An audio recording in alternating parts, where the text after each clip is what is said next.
From the Kiss 92.5 studios in Toronto, Canada. Are you ready? Ladies and gentlemen. This is Roz and Mocha.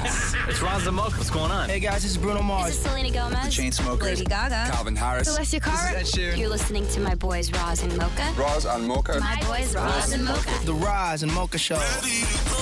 Between Roz and Mocha, who is your favorite? Mocha. You guys are so funny, man. Congratulations, Lisa! Wow! You just won $1,000. That is amazing. Y'all just made my entire morning. Keep it up. You guys are awesome, man. This is the Roz and Mocha Show podcast. There was some drama going down at City Council. Oh, yeah? Over what now? I assume everything. So, a Toronto City Council, the head of municipal licensing and standards, I guess this is who it was that he snapped.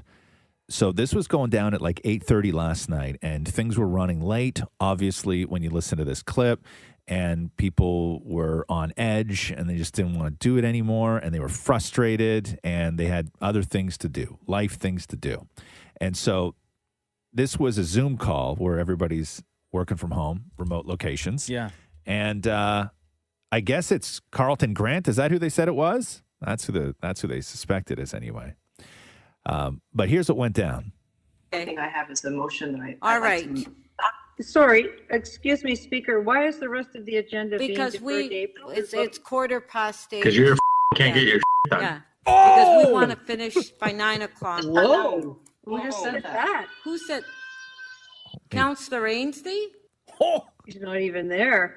Councillor Ainsley, you owe us council an apology. I don't think he said that. I don't think he said it either. Sound like Paul.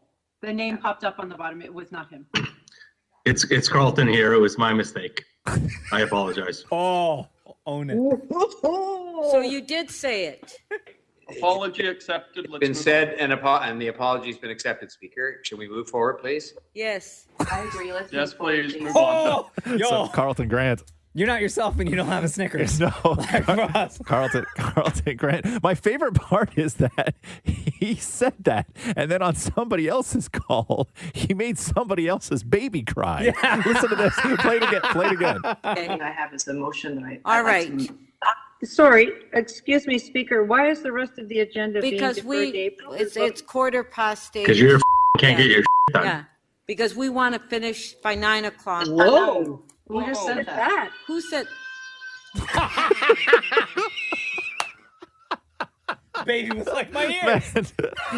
Man, you know you're frustrated when on a Zoom call you make somebody else's baby cry. Hey, The Roz and Mocha Show. podcast. I got to play this for you. What? So Twitter unveiled Spaces. Huh?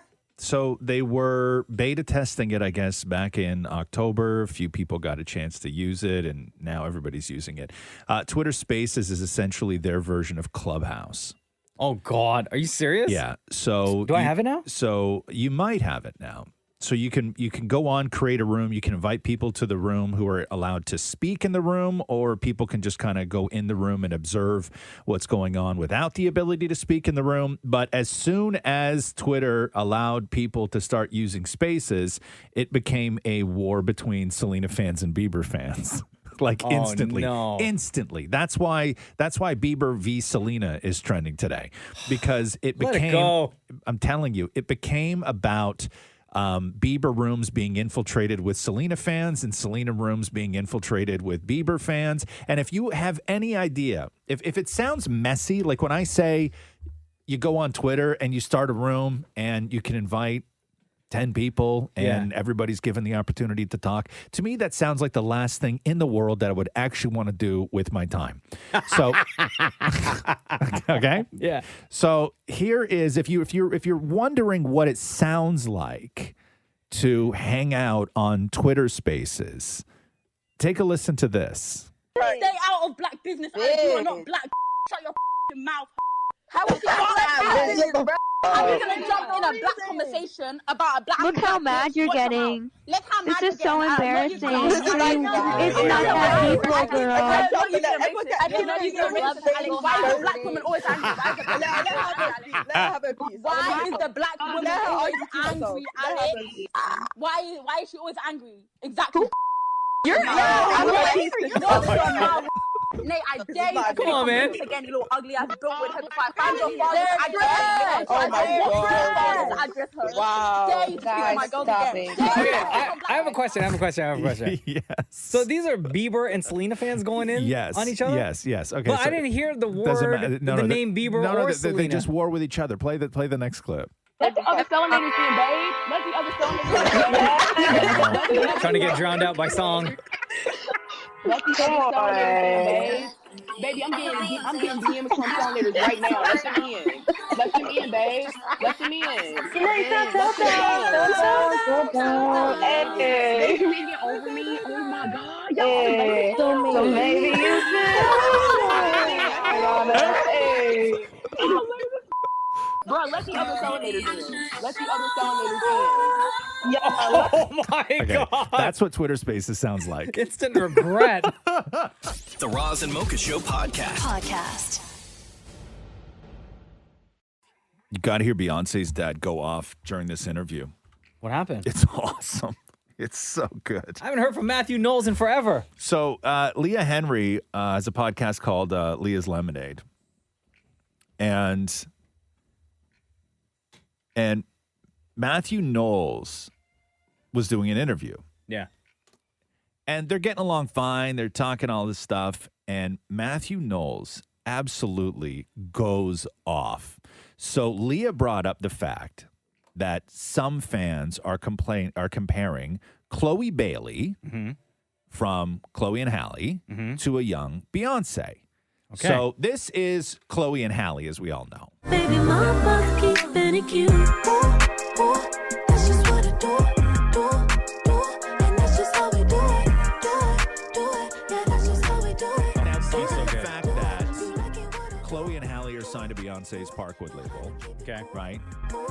And Beyonce, handpicked, like she's very inside that world, right? So you would think that Matthew Knowles would be receptive to the idea that maybe people are comparing Chloe Bailey to a young Beyonce.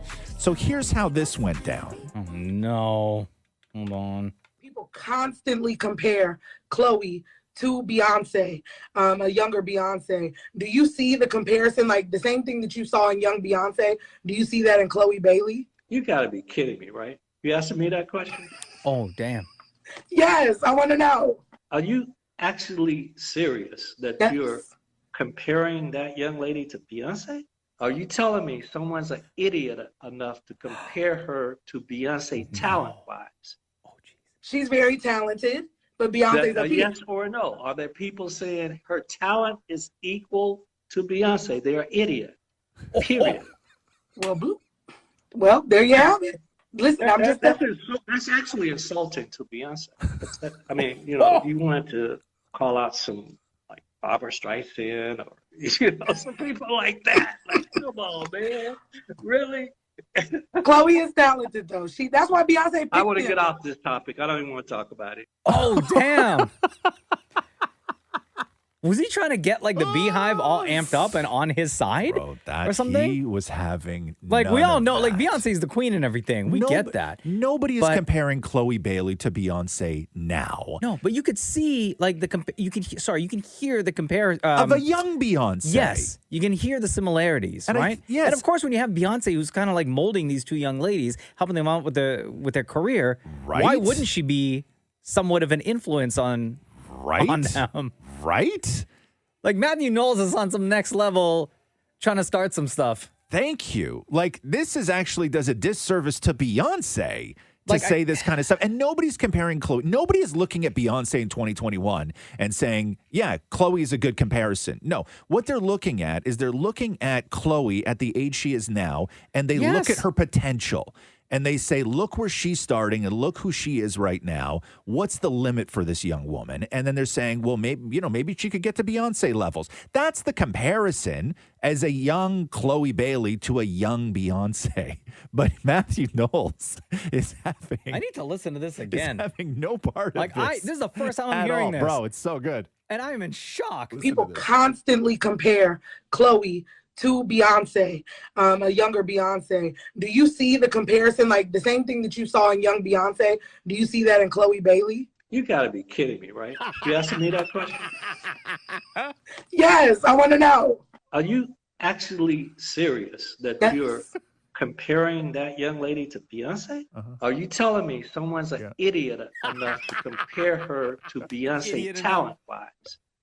She's very talented, but Beyonce's a yes or no? Are there people saying her talent is equal to Beyonce? They're an idiot. Period. Well, there you have it. Listen, that's actually insulting to Beyonce. I mean, if you wanted to call out some like Barbara Streisand or some people like that, like, come on, man, really? Chloe is talented though. That's why Beyonce picked I want to him. get off this topic. I don't even want to talk about it. Yeah. The Roz and Mocha Show podcast. Maury, come in here for a second. Explain this Dionne Warwick thing to me. You sent it to me like I should care, but I don't know what it is. Dionne Warwick is the queen of Twitter, okay? First of all, let's just say right now, it's not Dionne Warwick. She's not tweeting. We know that. Do not ruin pause this for a me. second. Do not ruin this for me. Pause for a second. We know it's not Dionne Warwick. She I'm said it's not aware Dionne of that, Warwick. But in my mind, I'm thinking she's sitting there in front of a laptop. But you know she's not. No, but I don't need to know that. I know that, but Okay, I hold don't on. need to know Okay, that. What's going on? Okay, so explain to me why I should care. I get Maury sends me stuff all the time like I should care with no context. Okay. Like zero context. Yesterday, she was offering to write people's Twitter bios for them. So everyone, I'm talking 2012. hundreds. No, but I'm talking hundreds of people were begging to have her write their Twitter bio for them. Okay. So explain. So what happens? So somebody says to somebody, "Can you write my bio?" Is that that's people were responding to her tweet about writing the bios, and she would respond back to people. Okay, pause for 1 second, Maury. Mocha, explain to me what this bio thing is on Twitter. What people do. So it's at the top of your Twitter page. Yeah, when you go to your Twitter, Okay. right? You have one. You have a bio. No. I mean the idea of having somebody else do it. Like, is this a thing that people are doing? That I don't know. No. She was just bored and offering to write the Okay. bios. On your Twitter right now, under your picture, when you go to your page. Oh, I know the bio. Yeah, it'll say that. I just didn't know it was a thing where famous celebrities are writing. It isn't a thing, but she was just sitting there going, if you need a bio, I'll write one for you. So Dionne Warwick goes on Twitter and says what? If you need a bio, I'll write a bio for you. So I wrote back and I said, please, can you write a bio for me for a young gay guy in Canada? Still with the young gay guy. You're almost 50, bro. I am not. You're closer to 50 than you are 30. Facts. That's your bio. Use that. That just hit me like a ton of bricks. Here, yeah, I'll write your bio. I'll write your bio for free. So anyway, so she was writing bios, and then Maury, you said, "Can I get a bio for a young Canadian gay guy?" Heart. You didn't even say yourself. Like, she could have just meant like any random Canadian gay guy. Yeah. And then she wrote, quote, I am hard-headed and ask questions that Dionne Warwick has already answered. Sorry, this is who I am now. This bio was written by Dionne Warwick. She called me hard-headed. That is like the best compliment. That means like smart, I assume. No. I mean, yes. So what? Now that's on your Twitter bio? You know, I have. Did you change your Twitter bio? No. Oh, well, why not? Why? I tried to, but apparently this is too long. So I need her to write me a new one. It's the first time that's ever been a problem anymore. Also closer to 50 than you are 30. No. This is the Roz and Mocha Show podcast. Get ready to spring forward. Yes, sir. We lose an hour, but that's okay. Because at 7 o'clock in the evening, when the sun is still bright, you're going to be thinking to yourself, I don't care. I lost that hour of sleep. Well, I might. Unless you're like super sleepy that day.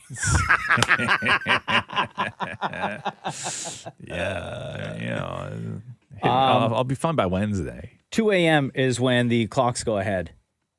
Saturday night into Sunday. Dan and Maury decided to make some cold calls to people across the country. Love it.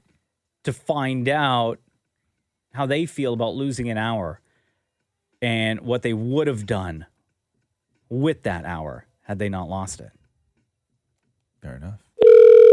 Hello? It's the clock fairy, known as the Damn It Maury with the Roz and Mocha show, randomly calling people to remind you that your clocks are going ahead this weekend.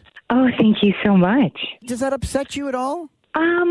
I just had a baby, so I'm in a haze of diapers, and I don't really know what time it is, so I don't think it really matters. Let me tell you this. I am so poor, my only funds are daylight savings. What? It's a joke. Do you get the joke? I do. I'm familiar with your jokes, and I do. Thank you. Thank you. I don't like them. Hello? It's Maury with the Roz and Mocha show. How are you today? I'm all right. Are you ready to change your clocks this weekend? You're losing an hour. Don't tell me that. Now, if you had that hour, if it wasn't stricken from you, what would you do with that hour? Honestly, I would probably, if COVID wasn't here, I'd probably hit the casino. So you're saving money then? Wow. Yes. Who in your life are you so happy that you get one less hour with? One less, that'd be easy. I'd probably have to save my mother. We just don't see eye to eye on some things. Hey, I'm so poor, my only funds are daylight savings. Yes? Hi, it's Maury from the Roz and Mocha show. Who are you and what do you want? Well, it's the clock fairy, and I'm calling to remind you that you need to spring forward. Not interested. Thank you. How upset are you that the clocks are changing this weekend? Just a minute. Rasta, just a minute. Rasta, okay. No, we're busy. I know you can't call back next. Good afternoon. How upset are you that the clocks are changing this weekend and you're going to lose an hour? Oh, it is? Okay. You didn't know? No. Can you and I quickly sing the famous clock changing song? Okay. 3, 2, 1. The hands on the clock go round and round. Not an actual song, by the way. The hands on the clock goes round and round, round and round, round and round, round and round. Hello? Okay, you sound like somebody that is really, really angry and livid that you're going to be losing an hour of sleep this weekend. I thought we canceled daylight savings. You did not get the memo that we did not. Oh, yeah. What would you have done with that hour of time if it wasn't like ripped out of your hands? I'd wake up to have sex with my husband. Oh, yes! Are you aware that you have to change your clocks this weekend, and are you upset that you're losing an hour? I've lost a lot more than an hour in my lifetime. Oh. Well, let's just narrow it down to this weekend. Are you ready? Are you ready, baby? We're ready like Freddy. Can you and I sing the time change song together, and then I'll let you go? 3, 2, and 1. The hands on the clock. On the clock go round and round. Round and round and round. Round and round. I gotta complain. You're not giving it your all. You're not singing it for me. There's people looking at me, bro. The Roz and Mocha Show podcast. Hello? Hey, it's Roz and Mocha. Oh my gosh! Hi! Hi, what's your name? Jada. Jada, okay. Jada texted us just now, Roz, and it simply reads, I'd really like to talk to Roz and Mocha. Oh, okay. How old are you, Jada? Hi. I am 24. I just turned 24. Oh, well, happy belated birthday, I guess. Thank you. So what do you want to talk about? So, yesterday, I posted this video of me dancing to, like, a song you guys were playing. Uh-huh. And you posted on your story, and Roz said, like, oh, that's so awesome. I was like, oh, thank you. And I'm like, by the way, Roz, you're my favorite. No offense, Mocha. Oh, and that's okay. he left me on red. And I'm pretty upset because I listen to the show, and Roz gets super upset that no one picks him. And then when someone picks him, he just ignores it. So I'm pretty upset about that. What did I do? So I left you. What did you just say? You left me on red. I don't even know what the hell that means. What does that mean? You opened the message, and then you just didn't reply. Oh, for God's sake. You open the message, you saw it. Yeah. And it shows on Jada's side there, when she opens the DM, she sees that you've seen what she sent you, and you didn't acknowledge. And he's still your favorite? Damn, Jada. I don't even know where I find this. Where do I find Your this? DMs, what am man. I looking It's for? on Instagram. Oh, Jada, there we go. Okay, but what did you send me? You said that's awesome. You replied to my thing. What do you mean? Yeah. What did you send me? Did you not watch a video? Yeah, and I said, that's awesome. I wrote you. Yeah. And then I said, oh, thanks. And by the way, you're my favorite because you're always so upset that no one picks you. And like me and my mom love you so much. And you just left me on red. Like I thought you'd be more excited to be someone's favorite. Roz excited? Get out of here, Jada. You clearly don't listen to the show enough. Okay, for God's sake. So you posted a video, and I wrote, that's awesome. And then you wrote, thank you. You guys are the best. And Roz, you are my favorite, right? Mm-hmm. Yeah. Okay. Well, what do you want me to do? I'm a busy guy. Okay. Okay. I don't know. Well, Okay, I just listen. wanted to say thank you guys so much. Hold on, just wait. What would you like me to write? In a perfect world, what would the response have been that I would have Oh my written? gosh. In a perfect Oh, world. in Anything. a Like perfect sky's world? the limit. Sky's the limit. In a perfect world, what would the response have been? Oh my gosh. Thank you, Jada. That means so much to me. I'm so glad you're a listener and looking forward to catching up with you again in the future. Wow. And then I'd know that this would be an ongoing thing, and then Roz would be my friend. That's a bit of an overstep there, I'd say. But Wow, this guy's your favorite. okay, hold on here. Hold on. I'm almost done. Thank you, It's Jada. not genuine, though. Well, listen, I'm giving the girl what she wants. That's what fans want, right? Thank you, Jada. That means so much. You're amazing and can't wait to catch up with you more in the future. So pathetic. XO my Mocha. Mocha. Thanks, Jada. We got to go. Love you. Love you. Bye, Bye, love. This is the Roz and Mocha Show podcast. Man, Matt James, the Bachelor, and his dad need to sit down with Oprah. Bruh. I did not think that interaction was going to go the way it did on last night's episode. Because everything on The Bachelor right now is just sort of all for naught, because we know that that he picks Rachel, and then during that time of her picking her, that all this stuff came out of her racist social media past, and then I don't know what happened, but everybody's now just sort of focused on what's the conversation going to be after the final rose. But the interesting thing was last night was Matt's dad showed up. He had his dad show up, and it was a very different father-son meeting. But before we get to that, Matt tweeted this. He said, tonight's convo with my dad was hard to experience, and it was just as hard to watch all this time later, especially knowing the world is watching with me. I just wanted to say that too often we see dangerous stereotypes and negative depictions of black fathers in media, and they have consequences when presented without context. All I hope is that people watch the conversation with nuance, care, and also an understanding that there are real systemic issues at play. I'm so proud of myself for being vulnerable, and I'm so proud of my mother, who I wouldn't be who I am without my dad. That's a fact. So this is the conversation that went down last night on The Bachelor. I'm thinking about my life and the things that I feel like I've missed out on, because I guard my heart and I guard my feelings and emotions because of what I've been through with you and what I've been through with our family. You can't do that. You gotta let that go and just open up, man. Well, I think part of that for me is having this conversation with you, because it's not something that we've talked about, you know? Right, in a very long, yeah. And when I needed you, you weren't there to have those conversations. You started other families. And I need to know where your head was at so that I don't make those same mistakes going forward. I don't want you to make that same mistake, because we never had this conversation before. If you had came to me in the past, I would have had this conversation with you if you wanted to talk to me.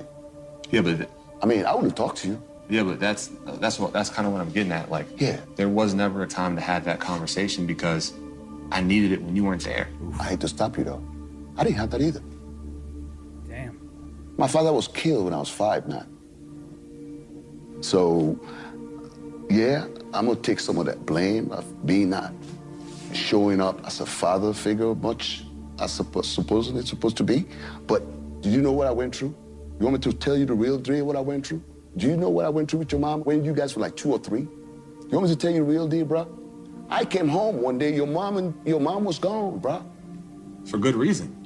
Who wants to be with someone who's not going to be faithful to him? Nobody's perfect, son. Yo. Oof. So I don't know, man. I could be alone in this, but I kind That's of a lot for The Bachelor. Yeah, I feel like his dad, Matt's dad, obviously didn't know that he was going to walk into this conversation. No. That's the Bachelor way, though. I know, That's but the Bachelor way. I don't know. I just don't think that this conversation should have been had on the show. And I think Matt should have recognized that, but maybe you're caught up in the moment. You forget that the cameras are there. Yes, I fully agree with you, but there's an aspect to this, and we'll play Matt's reaction after that conversation in just a second. But there's an aspect to this of maybe there's a chance that this conversation between Matt and his dad would never have happened without the show. True. Because we've seen that a lot. Well, here's how it played out shortly after. I'm not here to discuss me and your mother's relationship and stuff like that. I'm here to celebrate your success. This isn't a celebration. This is a journey for me that I'm going on and for me to get through, and I'm having to address these demons that we're talking about right now. And these are the hard conversations that we haven't had that I'm ready to have. That's why you're here, Dad. If we wanted to go celebrate, we'd go to Chuck E. Cheese. I wanted you here because I want to have a relationship with you going forward. And for me to have that with you, you have to know where I'm at. Frankly, I don't know what I could take away from this conversation. It doesn't seem like it's hitting home for him. I remember growing up, he'd come around every now and then, drop off some shoes, buy us pizza.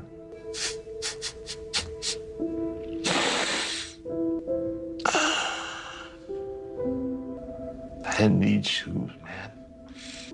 I didn't need any shoes. Oh, man. It was like one of the most, I don't know, uncomfortable moments that I've ever seen on The Bachelor. Yeah, it's tough. It's tough. But maybe this conversation doesn't happen without The Bachelor. I don't know their relationship. But, Matt had said that it was hard to watch, but he didn't seem to regret it at all. Yeah, no.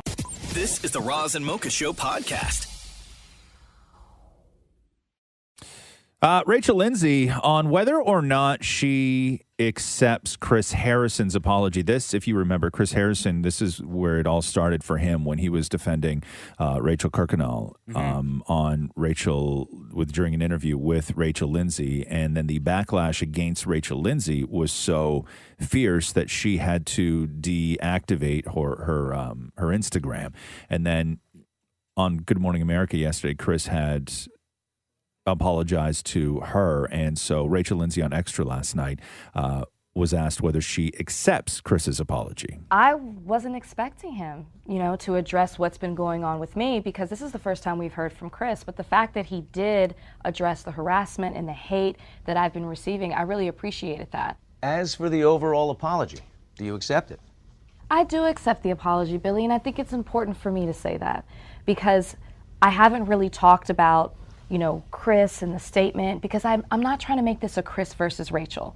But the fact that, once again, this isn't the first time he's apologized to me. He apologized again on GMA today. And I do accept that. And I think it's important for me to say that, because we need to move forward.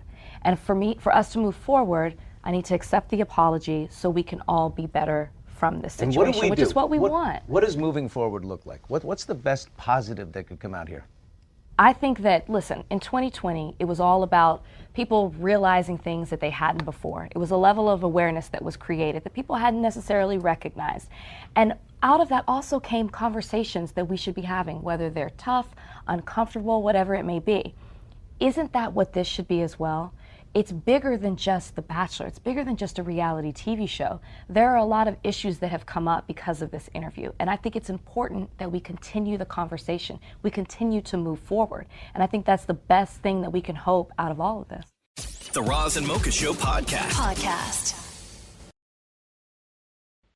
Emmanuel Acho, who is the author of Uncomfortable Conversations with a Black Man, also his YouTube channel, which is Uncomfortable Conversations with a Black Man, he does good interviews.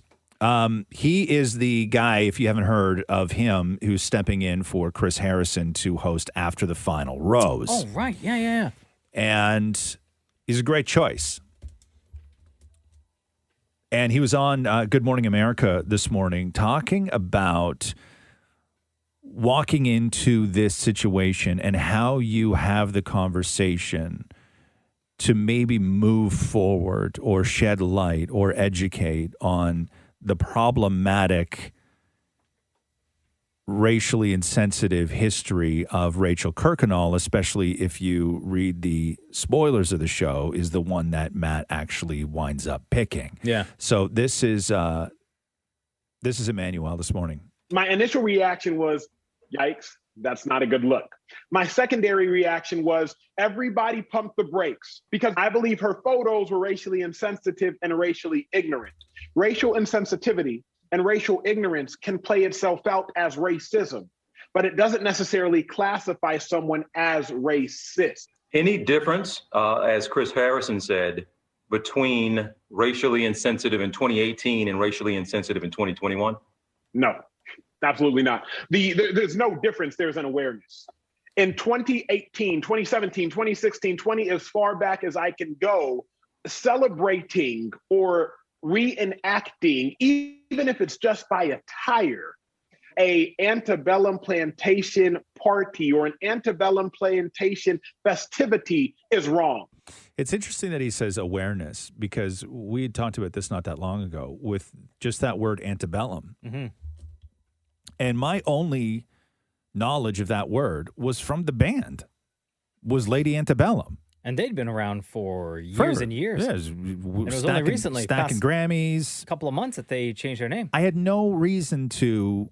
There was no reason to question it because nobody else questioned it. Nobody else ever brought. That was my only. And it's interesting. It was just one of those things where I was like, that band name makes no sense. After I found out that the girl in the band wasn't named Antebellum. And then after that, I was like, I don't understand your band name. Whatever, right? Yeah. But what do you do now? And what do you do now with Chris Harrison? And Emmanuel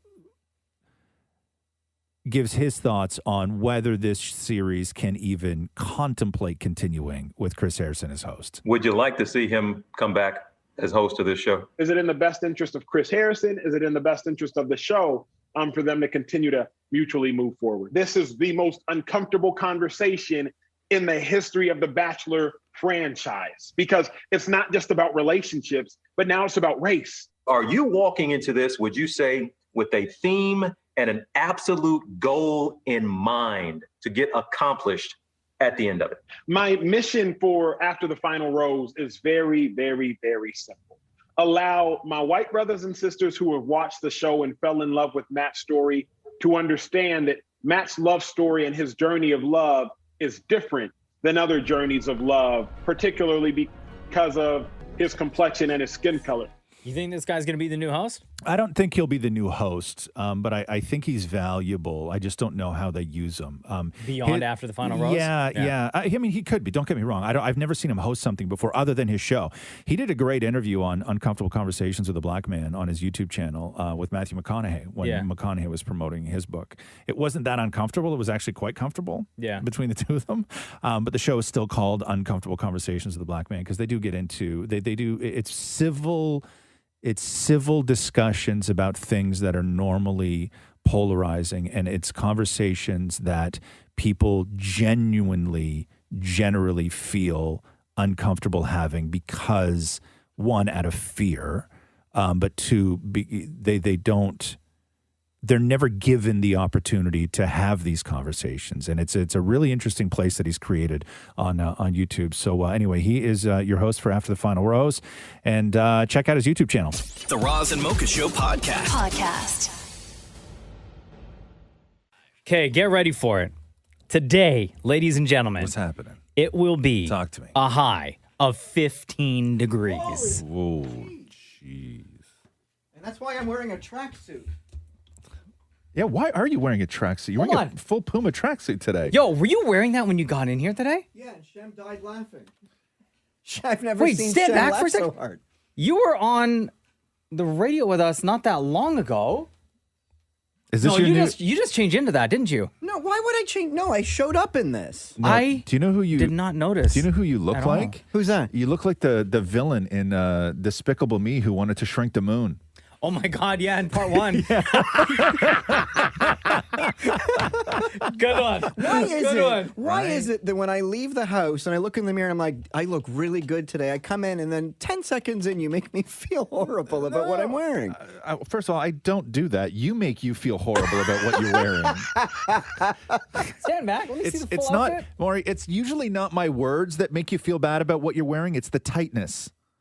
Oh yeah, those are super tight. Yeah. So is this your new? Is this your new thing Why now? you wear sneakers with that? Why are you still wearing your boat shoes? This is all I own. Is this your new thing now? You're obviously Look, trying we to were make a cleaning out the statement. closet because my drawers broke yesterday. Yeah. Not my jeans, like the drawers, my clothes are in broke. And I ace. found this How'd at it the break? because there's too much clothes in it. Yeah. So Like Matthew big found clothes? What size? this guy, huh? Matthew found. Are they heavy clothes? Matthew found. Matthew heavy clothes. Okay. Matthew found this in the bottom. He's like, try this on. I want to see if it fits before I throw it out. And I tried it on. Yeah. And I said, Yes. I look really good in this. He said, you can wear it one more time. Really? Look, I don't think, I don't think you look bad. I just think it's a look. Like it's a whole he said thing. it looks like I gave up on life. No. It's brand new, so I would say if it was No. like really worn out, Yeah. then sure. Also, I could go through your Instagram and come up with 15 different examples of times that it looks more like you've given up on life. Right? No joke, right? I think you look good. I don't know what To me, Matthew's this is problem what you wear like you're going for sandwiches on a Sunday. This is a great Like, outfit. it's okay. I will say this. It's not so much an out. When you do the matchy Puma, as we used to say when I grew up. I don't know if you guys did. I say Puma. Yeah. You never said Puma? No. No? I always found it weird when somebody said Puma. Yeah. I only ever What's said the Puma. right way? Puma. Puma. No, Okay. it's Puma. When you wear matchy Puma tracksuit, Puma. Okay, it's not so much an outfit as it is costume. Right? That's a whole. It's Because you're whole playing thing. a role of a runner. No. It's a whole thing that you're committing to with this. Oh, like wig, sequins. Like I this get isn't it. this isn't something that you can wear one day and then go back to wearing blue notes and a polo shirt the next You're day. saying I have to now wear tracksuits all the time? That's sort of what I'm saying. Yeah. Yeah. So based on finding one thing, I now have to invest in many. I would say yes. I would say yes. And I'm not sure if Matthew would be cool like that. Sounds like he might be open to the idea.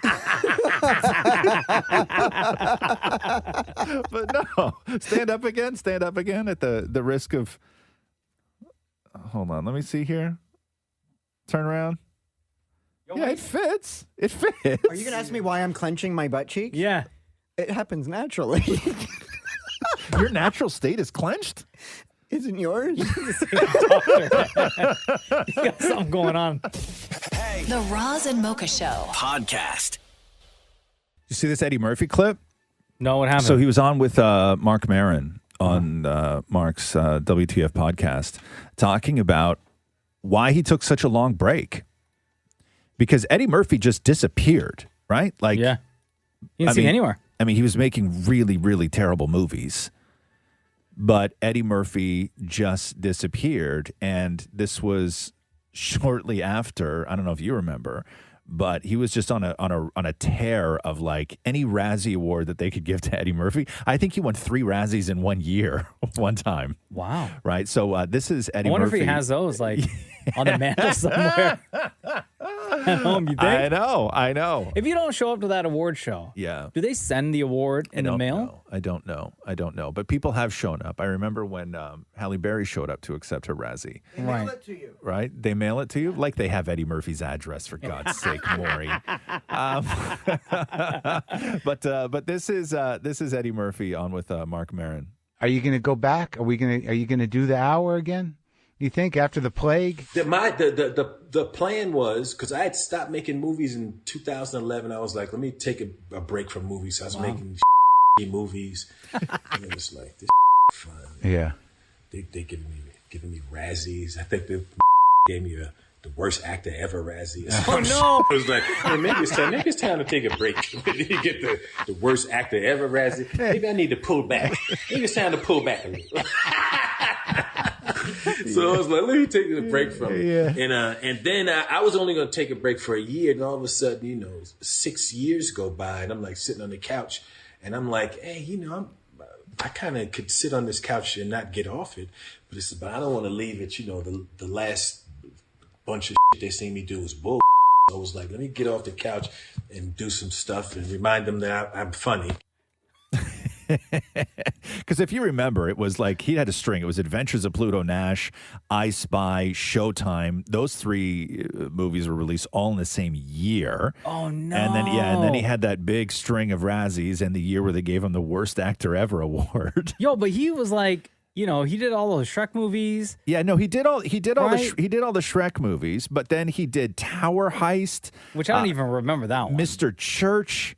Don't and know then- that one. Yeah, and then he came back, and when he did come back, he came back and did Dolomite, which got him a Golden Globe nomination. Right. And now he's sort of back. But the rumor was that Eddie Murphy was getting ready to go and do another stand-up set. Oh, okay. And the story was that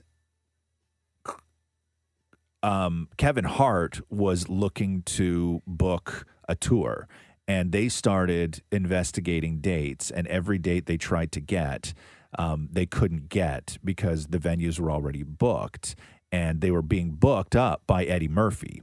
Oh. So this is right before COVID hit. Yeah. So Eddie was getting ready to go back and do like a full year on the road, and then I'm guessing record some sort of Netflix special or something like that. Right. But that's what happened, and then obviously nobody can tour, and here we are with Coming to America 2, which I put this on the same list as Tower Heist and Mr. Church and Norbit.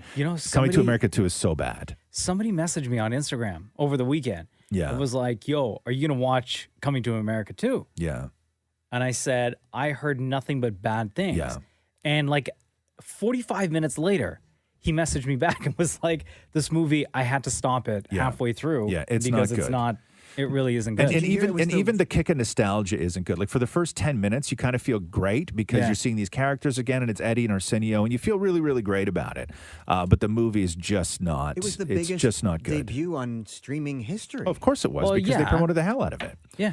And everybody loved the original, so why wouldn't you want to watch the sequel? I mean, after you saying what you said, and this other guy on Instagram who messaged me who was so hype about watching it, and then like an hour in decided to stop watching and it's it. sad. And it's sad. Do you And have to it's- watch the first one to get this one? Yeah, I mean it helps. I mean everybody saw the first one. Yeah. But no, it's just not like I don't know. It's not good. I'm happy Eddie's back, but I'm not going to it's- put that on my list. It's not. I think good. I'm okay.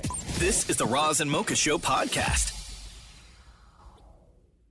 Roz and Mocha's DM Deep Dive. When you have nothing to say, why do you always say it to us? Hi, Deepa. Welcome back. Thank you so much. Oh, I've got some good stuff planned for you today. So Deepa is in charge of our DMs now. So if you want to DM us, just feel free. DM us anywhere. Deepa's going to find it. And then every day you're going to come on the show and start going through some of the Roz and Mocha DMs. Mhm. Okay, what do you got today? I'm already laughing at this one. Stop it. Okay, question. Yeah. Serious question, okay?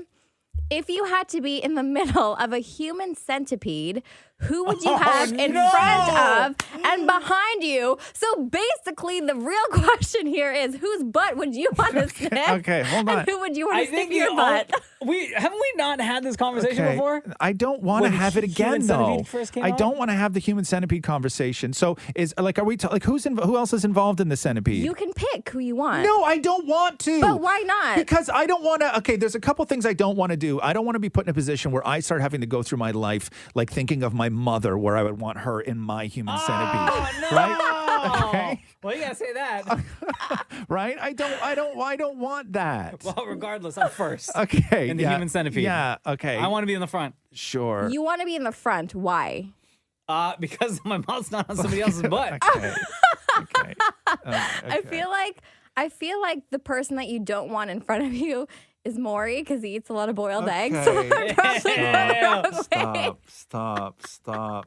Next question. Always first. I guess that was like a not really answered question, but kind of answered. Stop it. You're the The devil. worst is the middle. You're the devil. Oh, I don't wait, care. or I is the don't worst the I end? can't No, the have worst is the middle. Guys, I can't have the human centipede conversation. Okay, we'll skip that. Slow. Sorry for making you feel uncomfortable about your life. Just stop. So this one is in regards to the podcast. So this person says they caught up the other day and listened to episode 218 and wanted to comment on the dating apps discussion. They said, so effing accurate, all of Roz's comments on dating apps and the people who are on them. So this person has been on their dating app for 7 years, worked themselves into meeting 2 guys who all failed. She said she's a single mom, so I'm not jumping at anything or anyone. I just tried a few years ago and it was a no-go. And she says she's from a small town, so she thinks that she's known her partner for like her entire life, and she just has to find it out the hard way. See, I've never used a dating app. I have lots of opinions on dating apps, but because I was hooked up before, like when I was single, like the only thing that was around was like Lava Life, right? Or like plenty What's of Lava Life? Exactly. Thank you, Deepa. Sorry. Okay. Have you used have you used a dating app? No. You've never used a dating app? I've never used a dating app. Why is that? Because I met my partner when I was 12. Oh. We went to middle school together. No, you And then- didn't. Yeah, Really? we did. Have you been boyfriend, girlfriends? No. No, We started dating in first year university, Yeah. but I knew him from like the age of 11. Really? But it just like, But you like magically. you never before that, like before university, you never tried like a dating app. You never did any. Can I let you in on a secret? I didn't have a phone or any sort of ways of having a dating app because my parents didn't allow me to do it. Oh. Remember, no. I'm brown. Right. This is like dating apps is like, what is that? Right. Like, just find a partner. Do you feel that you missed out on something when you hear the stories? I don't think so, to be honest. I'm just like, they sound like horror stories. So I'm like, I'm fine. I'm happy. What so. about friends of yours? Do you know anyone that's like been trying to do the dating app thing? Yes, a lot of them are on the dating apps and they hate it because Really? it's like a blurred line. You don't know if people are on it for the right reasons. It could just be like for a fun hookup type of thing. But a lot of my friends are looking for serious relationships at this point in their life and they hate it. But they send me screenshots of everybody who's like sliding into their DMs and I'm like, this is I can't say the word, but like Sure, a go really ahead. We know what you're crappy gonna say. show. So. Why don't you get us some of those DMs for tomorrow's show? Oh, they'll make you super uncomfortable. Trust me. All right. If you do want to send us a DM, they are always open. Deepa's going to go through them and come back, and we'll do this every day. We'll try and get through as many DMs as we can. But Deepa, thank you so much. No problem. Roz and Mocha's Fix My Life. What advice can you guys give me? Okay, so my question is, got a problem you can't fix? Roz and Mocha got you. Hi, Victoria. How are you? Good. How are you? Good. Welcome to Roz and Mocha's Fix My Life. How may we help fix your life? Well, simply, I want to move to BC, but my mom is making me feel guilty to go. Yes, you wrote us this. Roz and Mocha Fix My Life. Both you and your fiance are in love with BC. Where are you guys now? We're in Burlington. Okay, so just outside Toronto. Yep. You said that you've been there many times, and every time you're itching to go back. It's gotten to the point where you want to move there, but you're an only child, and every time you mention moving out to BC, your mom throws a guilt punch at you, saying things like, how could you do this to us? You'll be too far away. We'll never see one another. I fear that if we don't take this jump, I'll regret it and eventually resent my mother for guilting us into staying. Am I wrong? How old are you, Victoria? Turning 29 in a couple of weeks. All right, go move to BC. Yeah, it's tough. I know. What's your relationship like with your mother now? I assume it's great. We're all really close. Both my parents, actually, we're really close. We've been through a lot, and I don't know. I've always leaned on them, and when I was younger, I used to get homesick often, so I think that's part of the fear. Yeah. It's so difficult to recognize when your own parent, the person who is supposed to love you more than anybody, is being manipulative. And that's what's going on here. And your mom is wanting you to live the life that she wants you to live. And she's sort of using the we'll never see each other, making you feel like you're abandoning the family. They throw it all out there at you. I think that the play here is because you will resent your mom.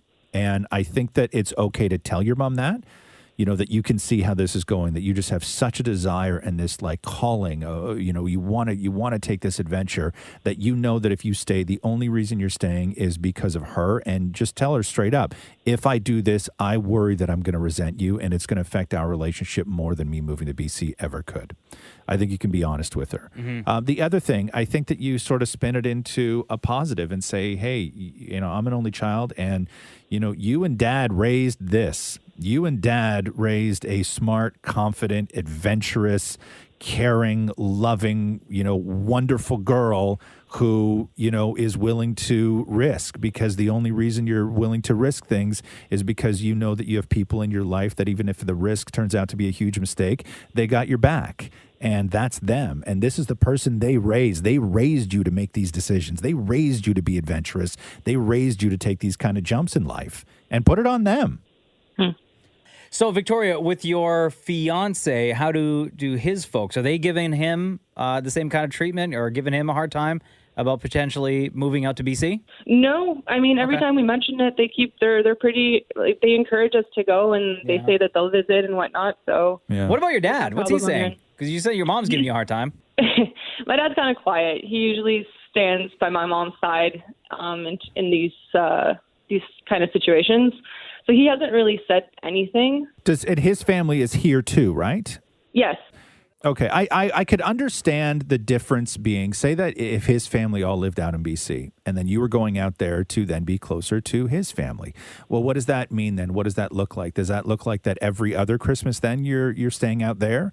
Does that look like every other? So then their potential time to see you is then cut in half. But that's not the case. If both of your families still live in and around, Toronto, you both have motivation to come back. The problem is it would be cheaper if you guys moved to Florida, because flying from Toronto to BC to see family can get really, really expensive. Yeah. And that is sometimes, where you're like, God, like I miss my mom and it's her birthday. But realistically, if I show up there for 4 days, because one, I got to work and I got to do everything else, that's like $1,500.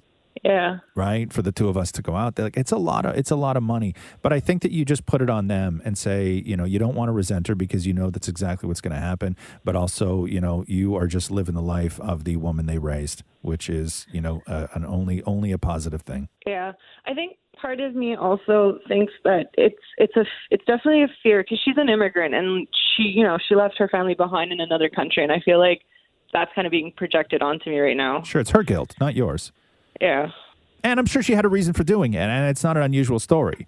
But she knows how easy it is to jump on a plane and leave your family, because that's what she did. I'm not saying that she shouldn't have done that, but it's her guilt, not yours. Right. Take the leap. At least that's what I think. And I'm sure Roz agrees. Take the leap. You and your fiance are grown-ass folk. And if you feel like you want to make the move, and you know what? You may head out there to BC and realize you want to be back home anyway, right? But you can't come to that realization until you jump at it and take a chance. Right. I hope that helped. Yes. It kind of reassured me. Yeah. Okay. Yeah. You go and have that adventure. Awesome. You got to Thank do you it. so much. You got to do it. All right. Take care, Victoria. Bye. Bye, love. Bye. Roz and Mocha's Fix My Life. On Kiss.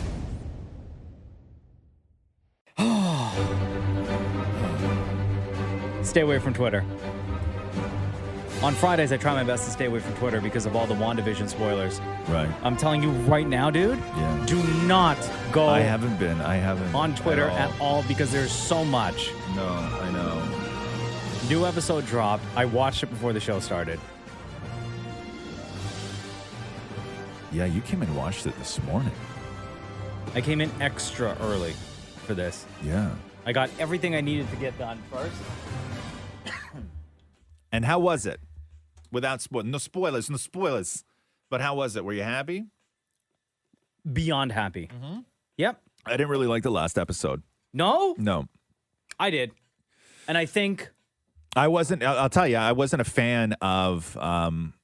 I liked the Agatha reveal. Mm-hmm. I wasn't a fan of the witch basement dungeon. They sort of lost me on that. Really? Yeah, the show took a turn. I think, but they needed wasn't a that fan. to... I guess they really didn't need it to explain...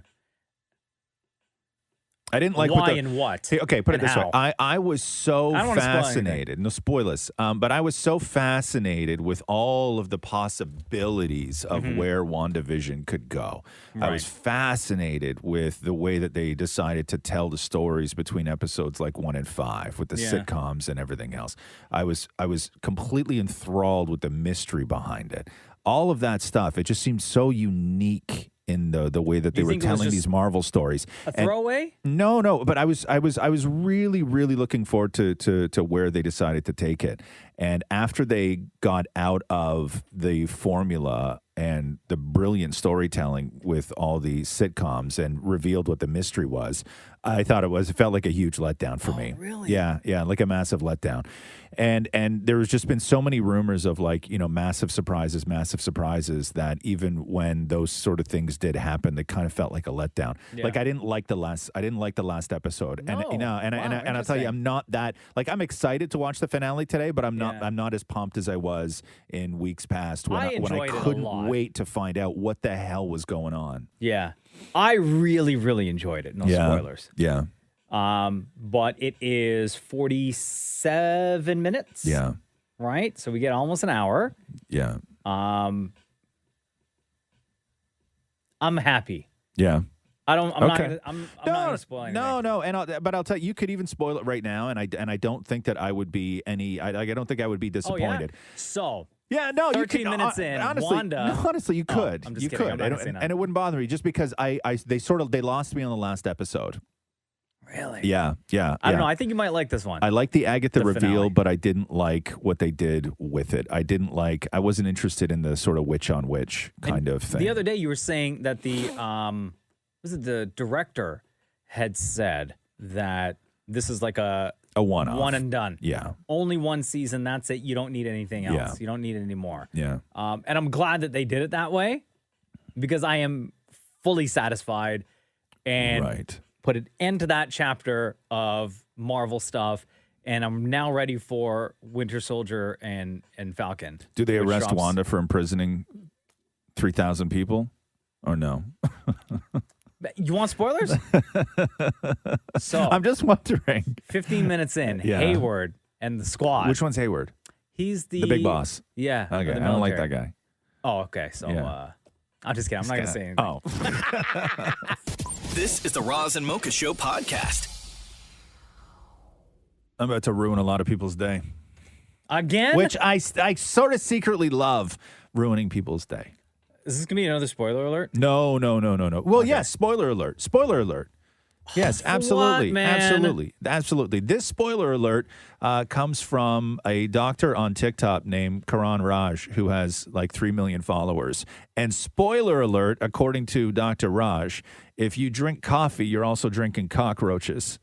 Excuse me? Listen. Just so you know, if you drink coffee, you're also consuming cockroaches. Pre-ground coffee like you get in most stores contain ground up cockroaches. Certain percentage of coffee beans become infested with cockroaches and other insects. Usually they can't be processed out completely, so they just get roasted and ground up with the coffee beans. Most food authorities allow a certain percentage of bug parts in our food. Cockroaches are high in protein. If you're allergic to cockroaches, I'd stay away from pre-ground coffee.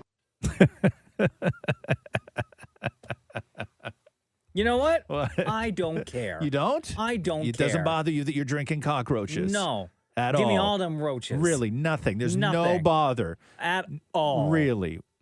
Like, Really? It might, bother me just a tad. What would bother you if cockroaches don't bother you? Cockroaches are disgusting, by the way. They are. You ever lived in a place that was infested with cockroaches? Not infested, but Maury, you have come on in here, Maury. I lived in a there's so many cockroaches in one place that I was living in. Yeah. It was like I was leasing from them. Like they weren't in my place, I was in their place. They give you a break on rent? You're right. My Maury. dad once killed a cockroach in the clock area of the microwave, and for the next 20 years of my life, I had to look at that cockroach every time the clock counted backwards. We lived in a place where the cockroaches were so bad that somebody once told me that they gravitate towards dark, moist places, so I slept in underpants for 3 years.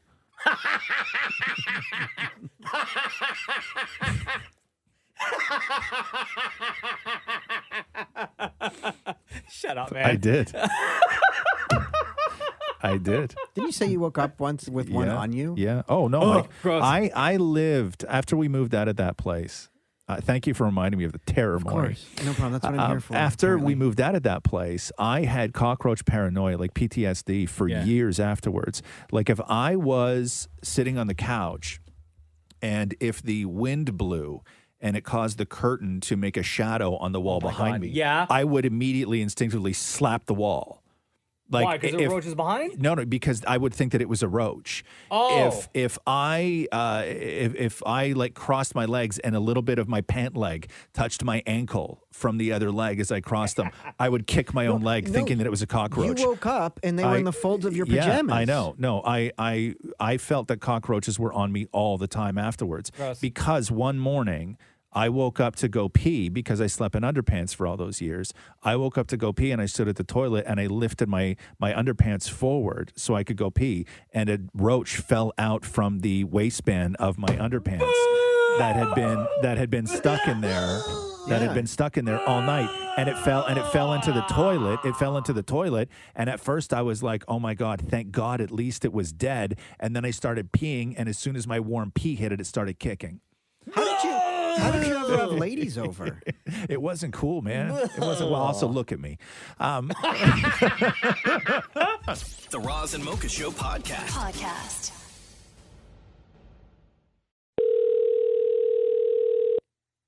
Hello? Lindsay, happy 30th birthday. It's Roz and Mocha. Oh my God. What's going on? Wow, this is so cool. Your best friend texted us, although your best friend did not leave their name, and told us that you are such a big fan of the Roz and Mocha Show, and that we should surprise or ask if we could surprise you with a phone call. Oh, this is awesome. Oh, she's the best. I haven't listened to you guys in forever. I've been on maternity leave. Oh, well, congratulations. Thank you. Boy or girl? Boy. What's his name? Hudson. Hudson. And how's he doing?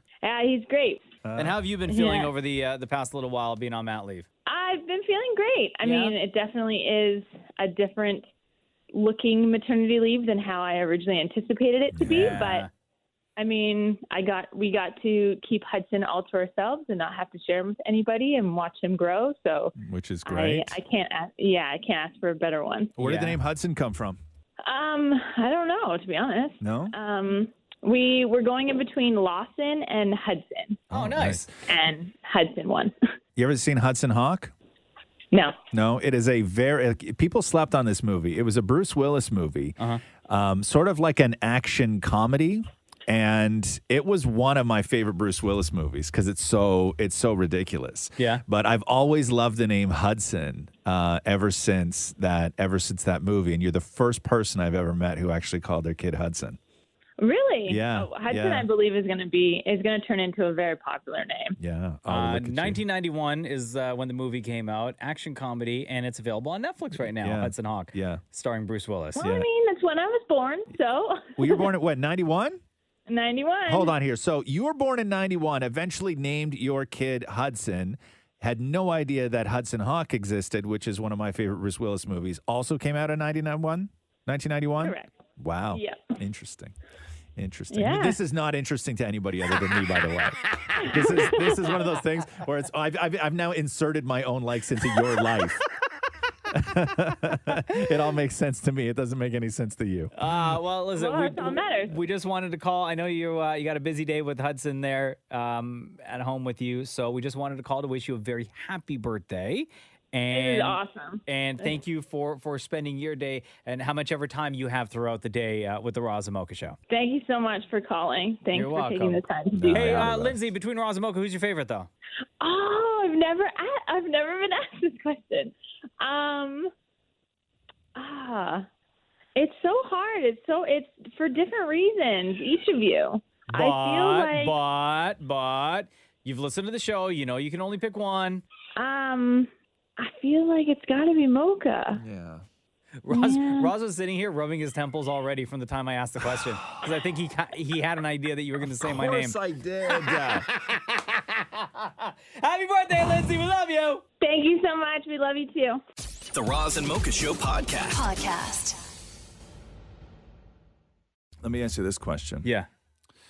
They asked people, oh God, where the hell is it? Oh, what your favorite month of the year is?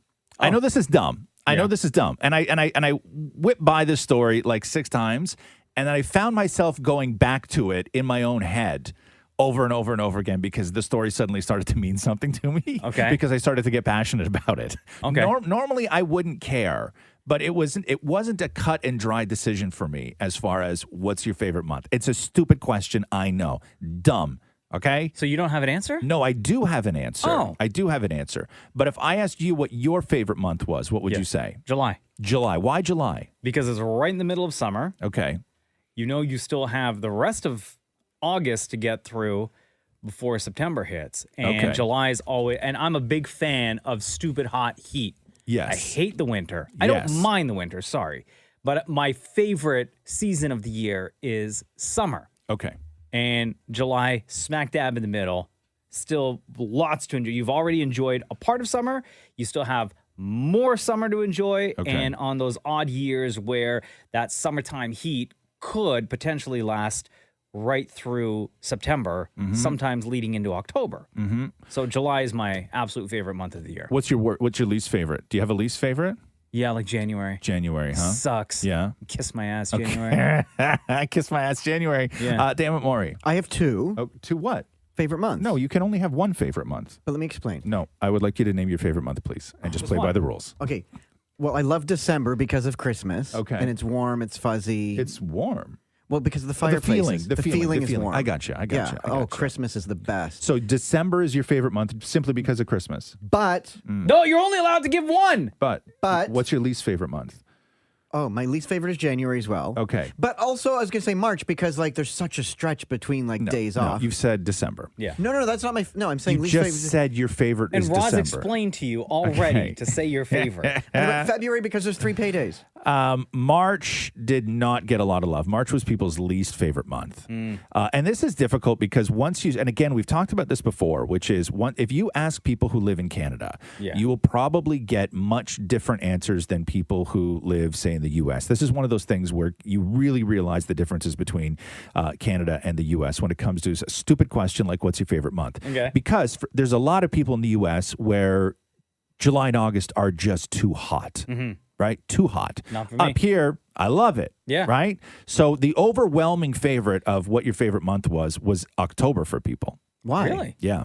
Because Oh, of Halloween. I guess weather. No, the weather is. People love fall, right? Yeah, and the weather's fall not is the bad. sort of thing that Mhm. everybody agrees on. You don't hear a lot of people complaining. My mother in the summer Yeah. is like humidity. Sorry, she never pronounces the H, so it's so humid out. Yeah. Right? Like my mother will complain all summer long that Mhm. it's too hot, right? People complain all winter long that it's too cold. Nobody really complains about October. No, because the weather's perfect. It's not too hot. It's Right. not too cold. Everybody can agree on it. You could layer, and if you want, you can remove those layers. Exactly. What yeah. about the months with 3 paydays? What about that? Yeah, but no. I mean, whatever. Paydays. Who even counts that, Maury? Well, us people that aren't you. No. But I guess that too. Yeah. Sure. I guess. Why not? Right? But then if you're going to say like October because it's not too humid or cold, but then you could also, I guess, say like May. May was number 2 on the list. Same thing, right? Yeah, the exact same for the Different exact side. same reasons. For the exact same reasons. But I've thought a lot about this, and what I kept going back to was I started to feel that even though Christmas is in December, Yeah. that I started to feel that December was my least favorite month. Least. Wow. Yeah. Why? What's your reasoning? It's so busy. Can I change your It's mind? so busy. December is the month where I feel the most overwhelmed. Yeah, but the Really? tree. Yeah. No. I love Christmas. Don't So get what's me your wrong. favorite then? My favorite is I thought October at first because simply I've never felt anything other than just fine. Yeah. Right in October. But I you're got that a way sunburn every in month. July. Right? You know what I mean? That's true. The Roz and Mocha Show Podcast. There's this guy in Texas who went to a car dealership to buy a BMW that he just fell in love with and really Same wanted girl. to make the down payment. So the dealership let him use the car to go to the bank to go get money for the down payment on this BMW. Wait a second. So a guy shows up at a car dealership. Yes. And says, I like that BMW right there. I Yes. plan on buying that BMW right there. Absolutely. All I need right now is a car to get me to the bank so I can get the down payment. Can I borrow the car that I love and will buy as soon as I get back from the bank? I'll be right back. Okay. Idiots. So, according to court documents, this Yeah. happened in the summer of 2019. Uh-huh. Okay. So, dude goes to the bank and goes up to the bank teller, and he's got a fast food bag in one hand, hands it over to the bank teller. Inside the fast food bag was a note that read, "This is an effing robbery. Play with me and die. I want $10,000 in $50 and $100 bills right now." 10 grand, that's it? Yeah. "You got 1 minute or I will kill you." Oh. And then the bank teller looks up at him, and the guy flashes a gun and says, "I ain't playing around. I only want hundreds and fifties." So the bank teller gives the guy the money. Okay. And he goes back to the car dealership and starts flashing the money around. "Look at me, I got cash, I got cash." And goes to the finance office and puts down $3,000 on this BMW that he really wanted. Okay. The $3,000 that came from the bank that he just robbed. At the same time this was happening, one of the employees at the dealership gets a phone call tipping him off saying, "Hey, be on the lookout. There was a robbery at a bank in this area that happened like seconds ago. Yeah. Here's the description of the car." Person at the dealership was like, "Hold up. That's one of our cars." Hold on a second here. Is this true? Is this a real story? This happened in Texas, Because I yes. find it very difficult to believe that a bank would get robbed, and then within minutes, somebody at the bank would be like, "My God, we got to call the BMW dealership." No, I guess call the authorities and then like some, I don't And then know they start what, calling around to I don't people? know what happens in this part of Texas. Very efficient. If businesses are then called or people are then alerted to. What was the plan then? Was the plan to go and rob a bank and then go to sit in the finance office at the dealership and put your name down and like show your guess ID and all that stuff? fill out all the paperwork? Yeah. Like, so wait a second. So you go and you rob a bank and then you go pay for the car. Why wouldn't you rob the bank and then just steal the car? I don't know. You That's had why the car already. That's why this guy's an idiot. I understand working that hustle where you go to the BMW dealership and you're Yes. like, I need this car to go to the bank. And then Yes. you go to the bank and you rob the bank and then you're on the lam. Sure. You don't go to the bank, rob the bank, and then go and finance the vehicle Right. with the stolen money. That's why this guy's an idiot. So then the cops show up at the dealership. They arrest him, obviously. Obviously. Right? Like, what a Yes. dumbass. Well, he's negotiating clear coat. No, I want the upgrade, son. This is the Roz and Mocha Show podcast.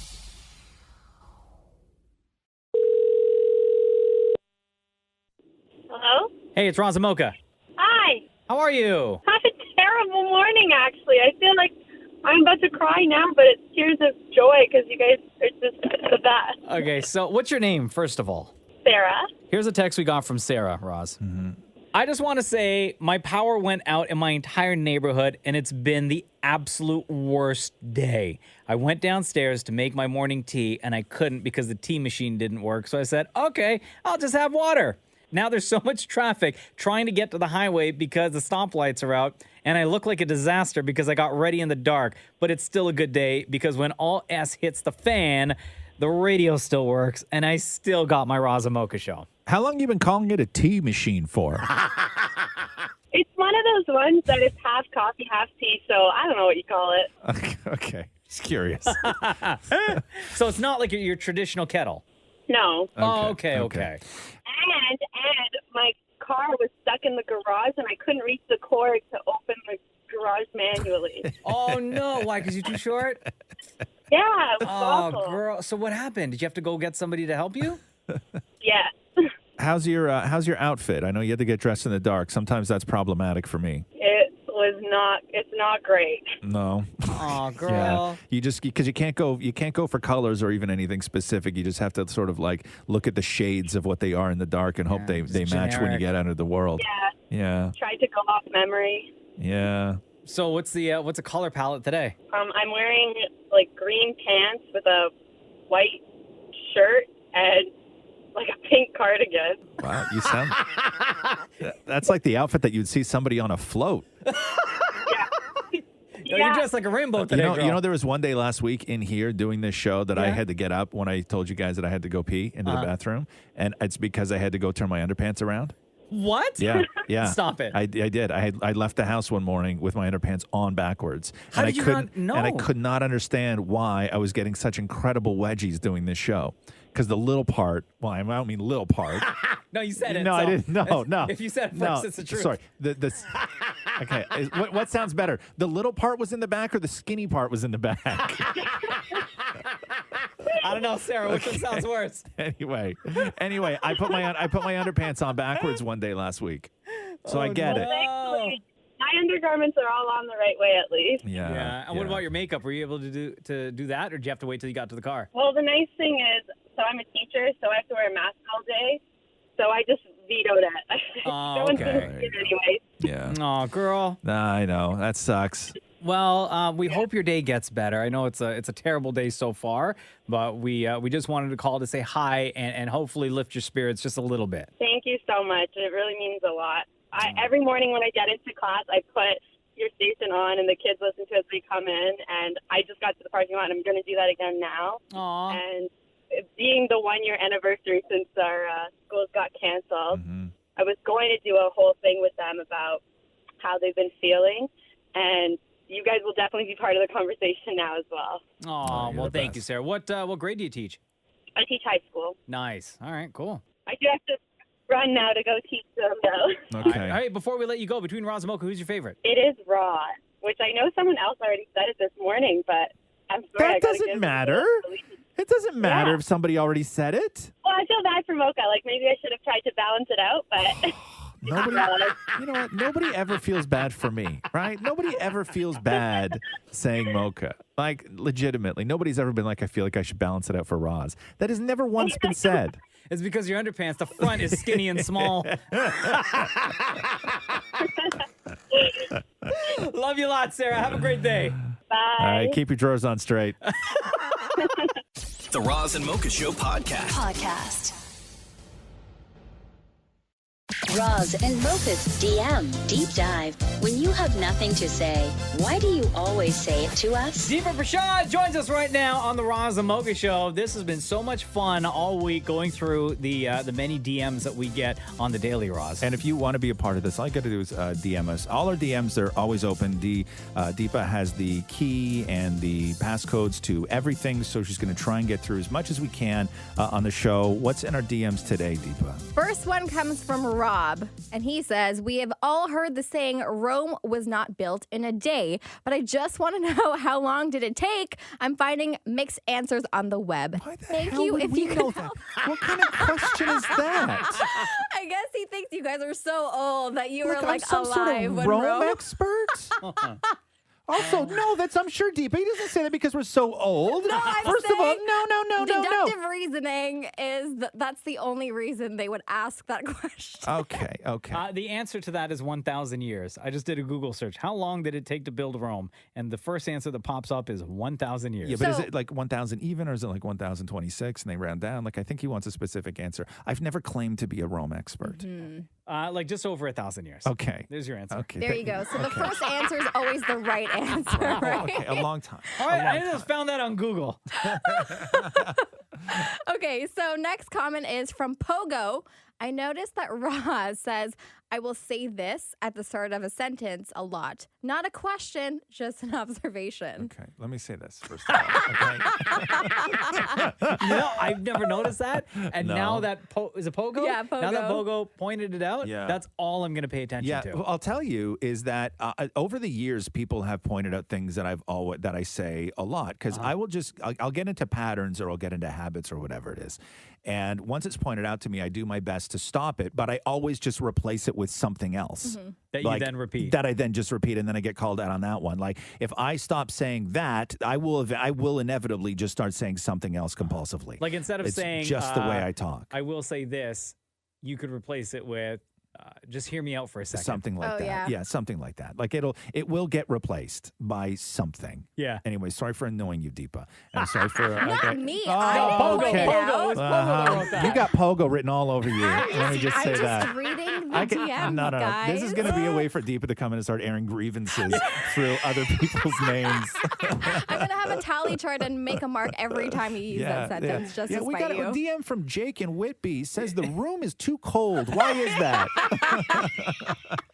You're giving me ideas. Okay, go ahead. All right. So this comes from Daniel. Hey guys, big fan. Love listening to you guys, especially Roz's strangely wired and memorable laugh, and wanted to offer you guys some free coffee on the house. No. You get free free coffee in your DMs, guys. Yeah, that's okay. You can donate it to somebody who needs coffee more Oh than I my do. God. Wait, do you guys not drink coffee? No, I just know nothing good has ever come from me accepting anything that just pops up in my DMs. Like what? Stop Which it. which is why Deepa's in No, charge. yeah, exactly. Should I ask if it's No. transferable? No, yeah, Deepa, feel free, Deepa. Okay, all your hard work. You can have all of our free coffee. Wait, but like, how do you guys take your coffee, first of all? Me, I just and why? Why? I just Mind your want to business. know. I want to know. I say coffee with milk. Just a little bit of milk. milk. Just I milk? actually Mocha and I are switched just milk. over like 3 weeks now. I switched over to using oat milk.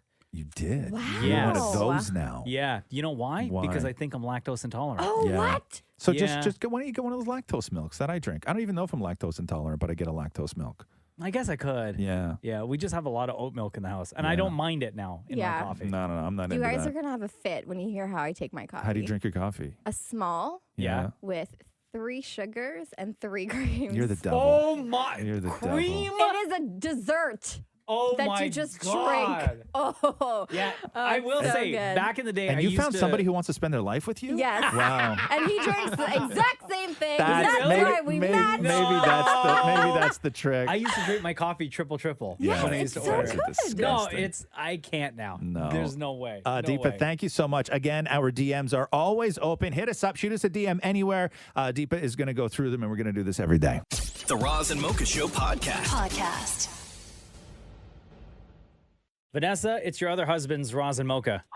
Hi, guys. Happy birthday, Vanessa! How are you? Thank you. Good. How are you guys? Good. You answered pretty quick, which means you probably had a feeling that we were going to call. You know what? My husband was acting a little bit strange last night. He asked me if my ringer was on or my alarm, and he's never done that before. So I had a little bit of a feeling something was going on. Yo, why are husbands so dumb?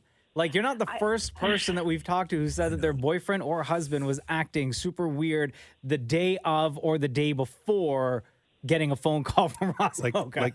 Just walk over and turn the ringer on when you're not looking. Yeah, He it's did so that. easy. He did that last night when I was sleeping. I saw him on my phone turning the ringer on. Oh. And I'm like, what are you doing? But we've it's been not a- together. It's not We've been together for so long, so it's very unusual for him. So I thought something was going on. Yeah, husbands. Not gonna lie. Husbands need to get better at this. Okay, when you've set up a call for us to call your wife or whoever, and you think they're sleeping, you can't start rooting around their phone, right? Like it's not a good look the night before a birthday. So true. By the way, Vanessa, here's part of, and Roz, you haven't seen this yet, but here's part of the note that Vanessa's husband sent to us, right? Okay. My wife is a super fan of you guys. Long story short, she used to listen to you guys all the time for years and tell me to listen also. But I never did because truthfully, I thought you guys were lame. Oh, wow. Wow.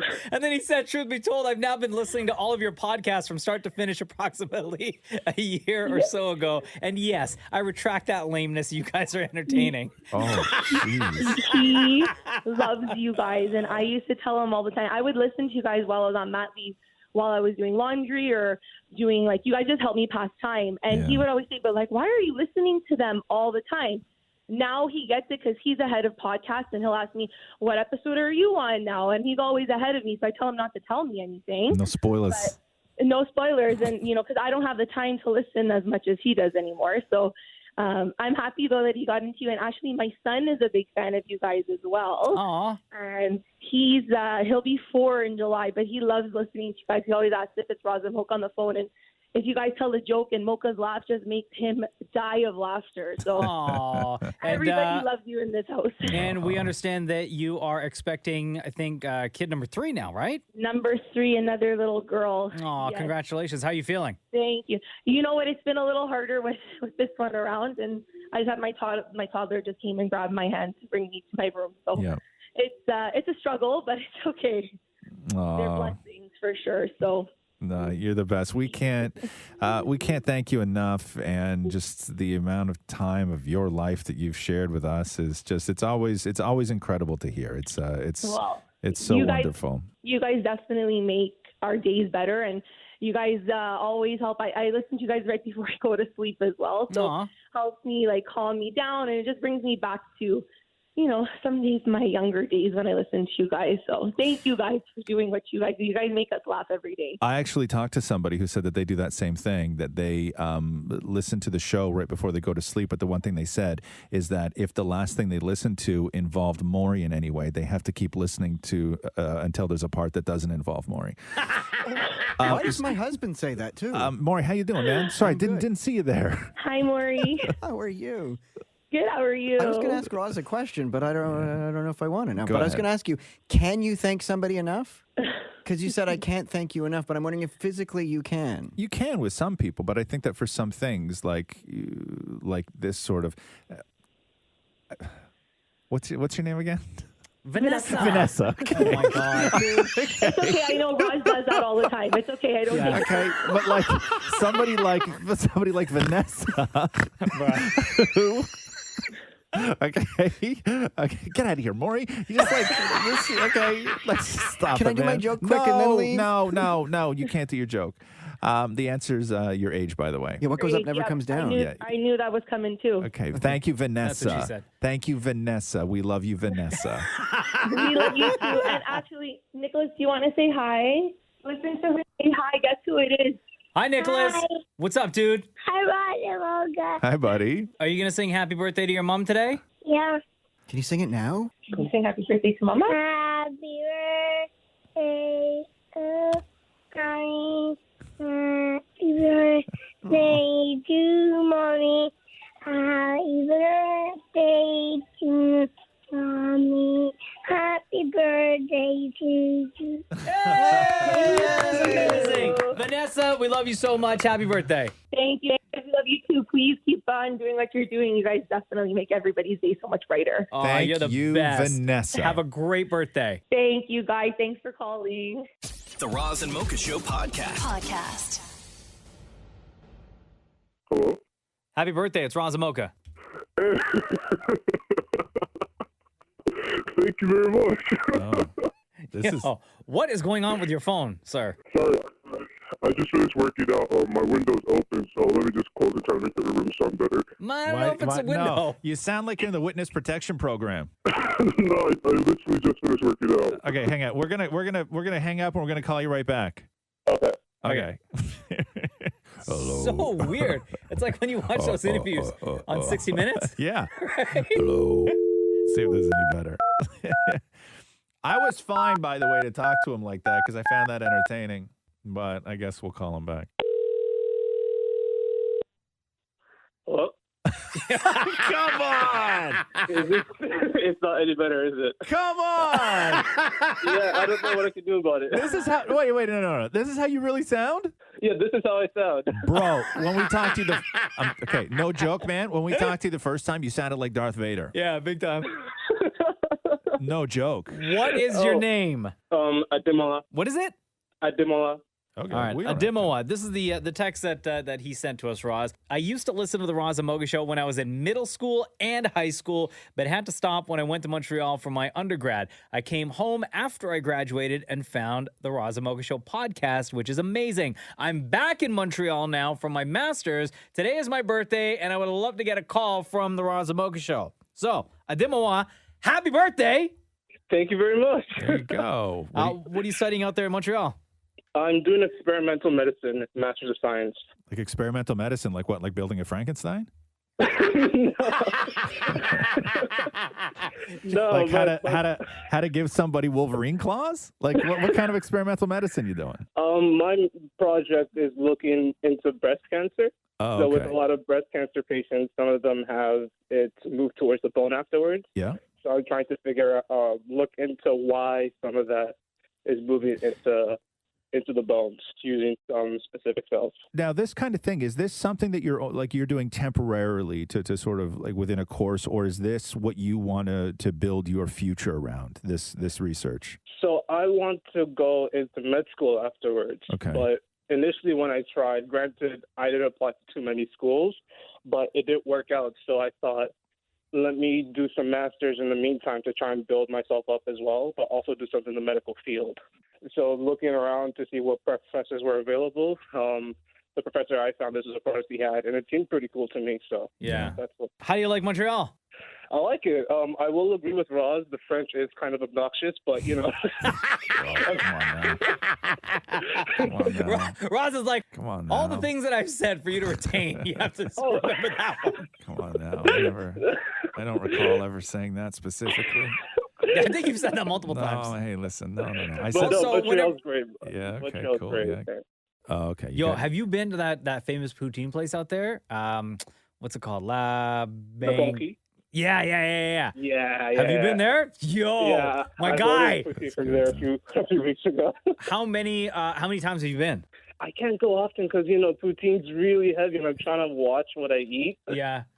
So I had it for the first time in a long time, like a few weeks ago. Oh, okay. What did you get when you got there? I think it might have been. Can't remember because they have some really, really wild ones.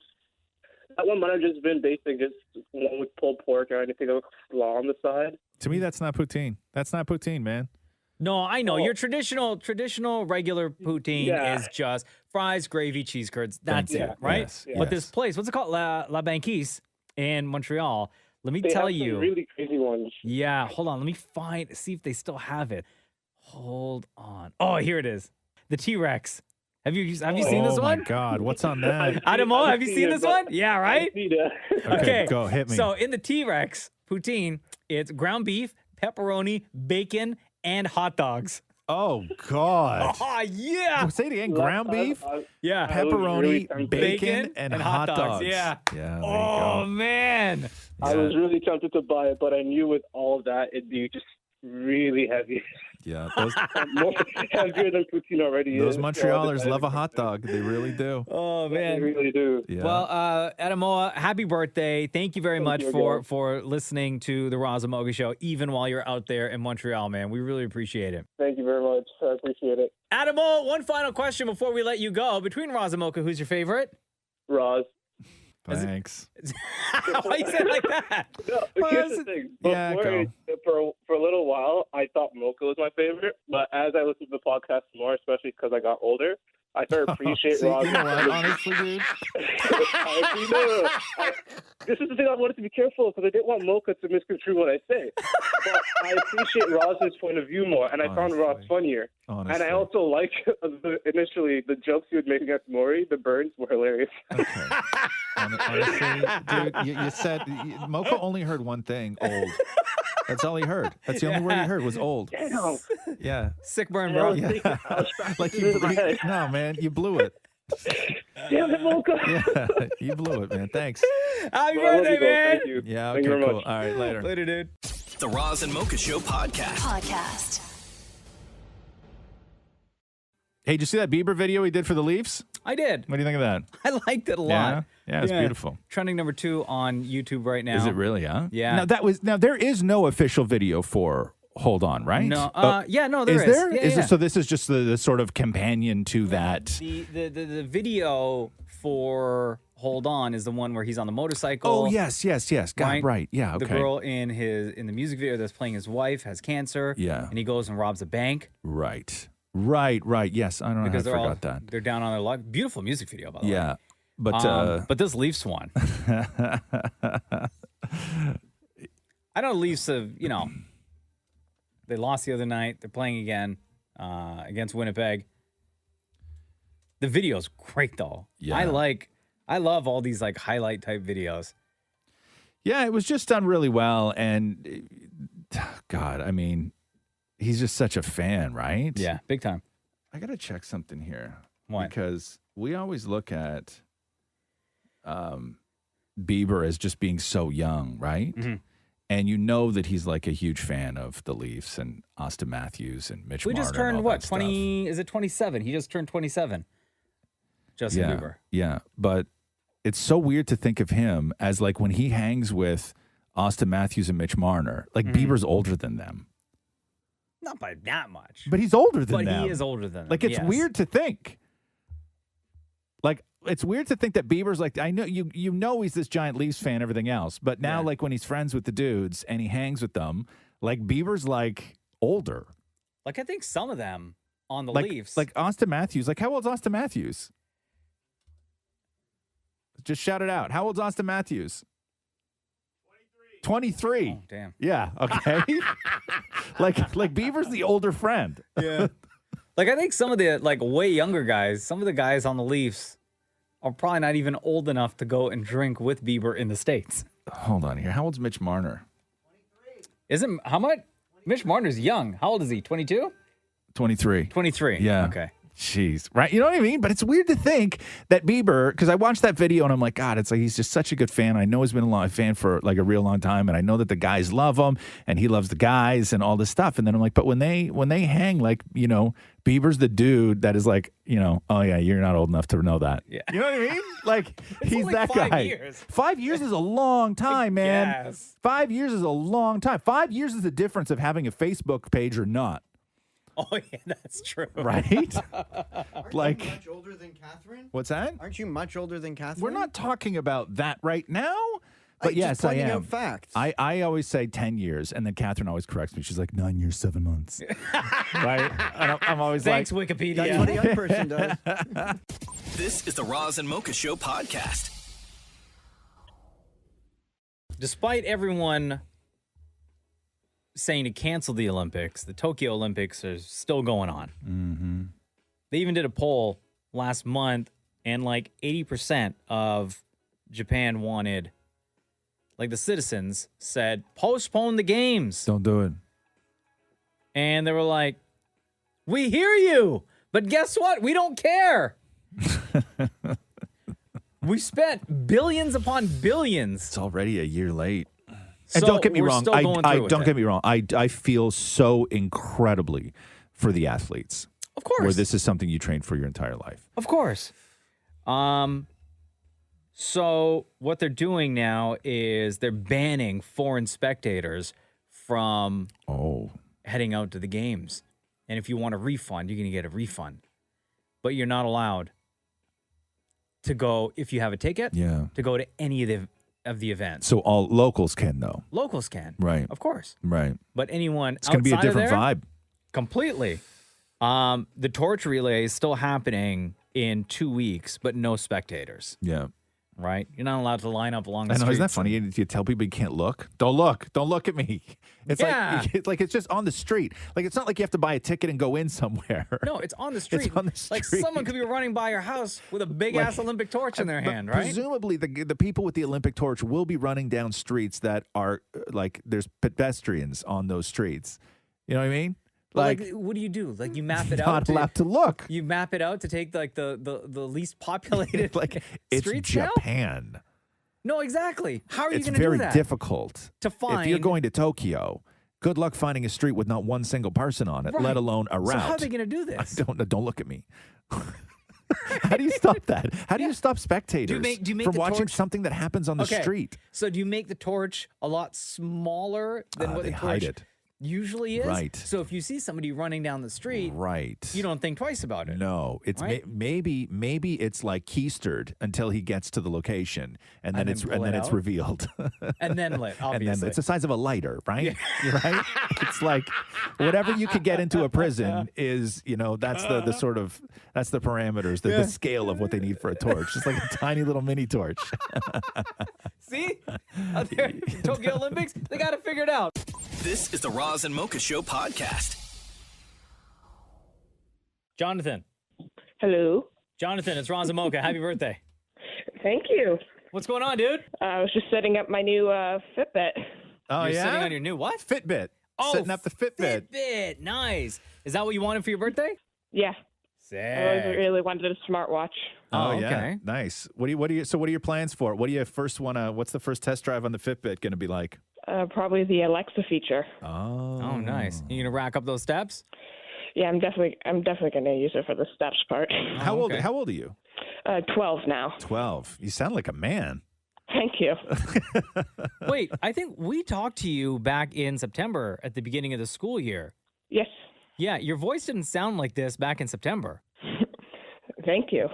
You like that, huh? It's crazy. like Your that. voice has changed so much. Yeah, my voice changed really, really late. Oh, Like really? really late. Yeah. Like how late? Oh my God, I was 15 when somebody would call the house and they would think I was my mother. No. Yeah. At 15 years old? Yeah, And you were 14, 15. six something? Yeah, yeah. With a long ass hair? Yeah. Well, I guess it makes sense. So what do you got planned for your big day other than racking up those steps? My little cousins are coming over. Oh, nice. You guys gonna have something to eat? You gonna watch a movie? We're gonna order a Cubies. What's that? What's A that? whole bunch of stuff from Cubies. It's like a sports bar down the street from where I live. Oh, nice. What are you getting, like wings and stuff like that? Could you please repeat that? I didn't hear you. I said, what are you going to get, like a bunch of wings and stuff? Yeah, we're gonna get like a pizza, pizza, wings, definitely, and a nice big cake from Dairy Queen. Okay, so let's go through this. Favorite toppings on a pizza, Jonathan? Pepperoni, bacon, and sausage. Oh, my guy, meat lovers. Good yes. for you. Okay. What kind of sauce do you get for the wings? Are you just like straight up barbecue with dipping sauce on the side, or do you like a flavorful barbecue? I like chicken wing? honey garlic. Honey Now, do you garlic. get the honey garlic on the wings, or are you a dipper? I'm a dipper. Yeah, me too. Nice. Same. Okay, now the cake from Dairy Queen. What are we going with? I'm not exactly sure. Oh, have you ever had their treats of pizzas? Could you repeat that?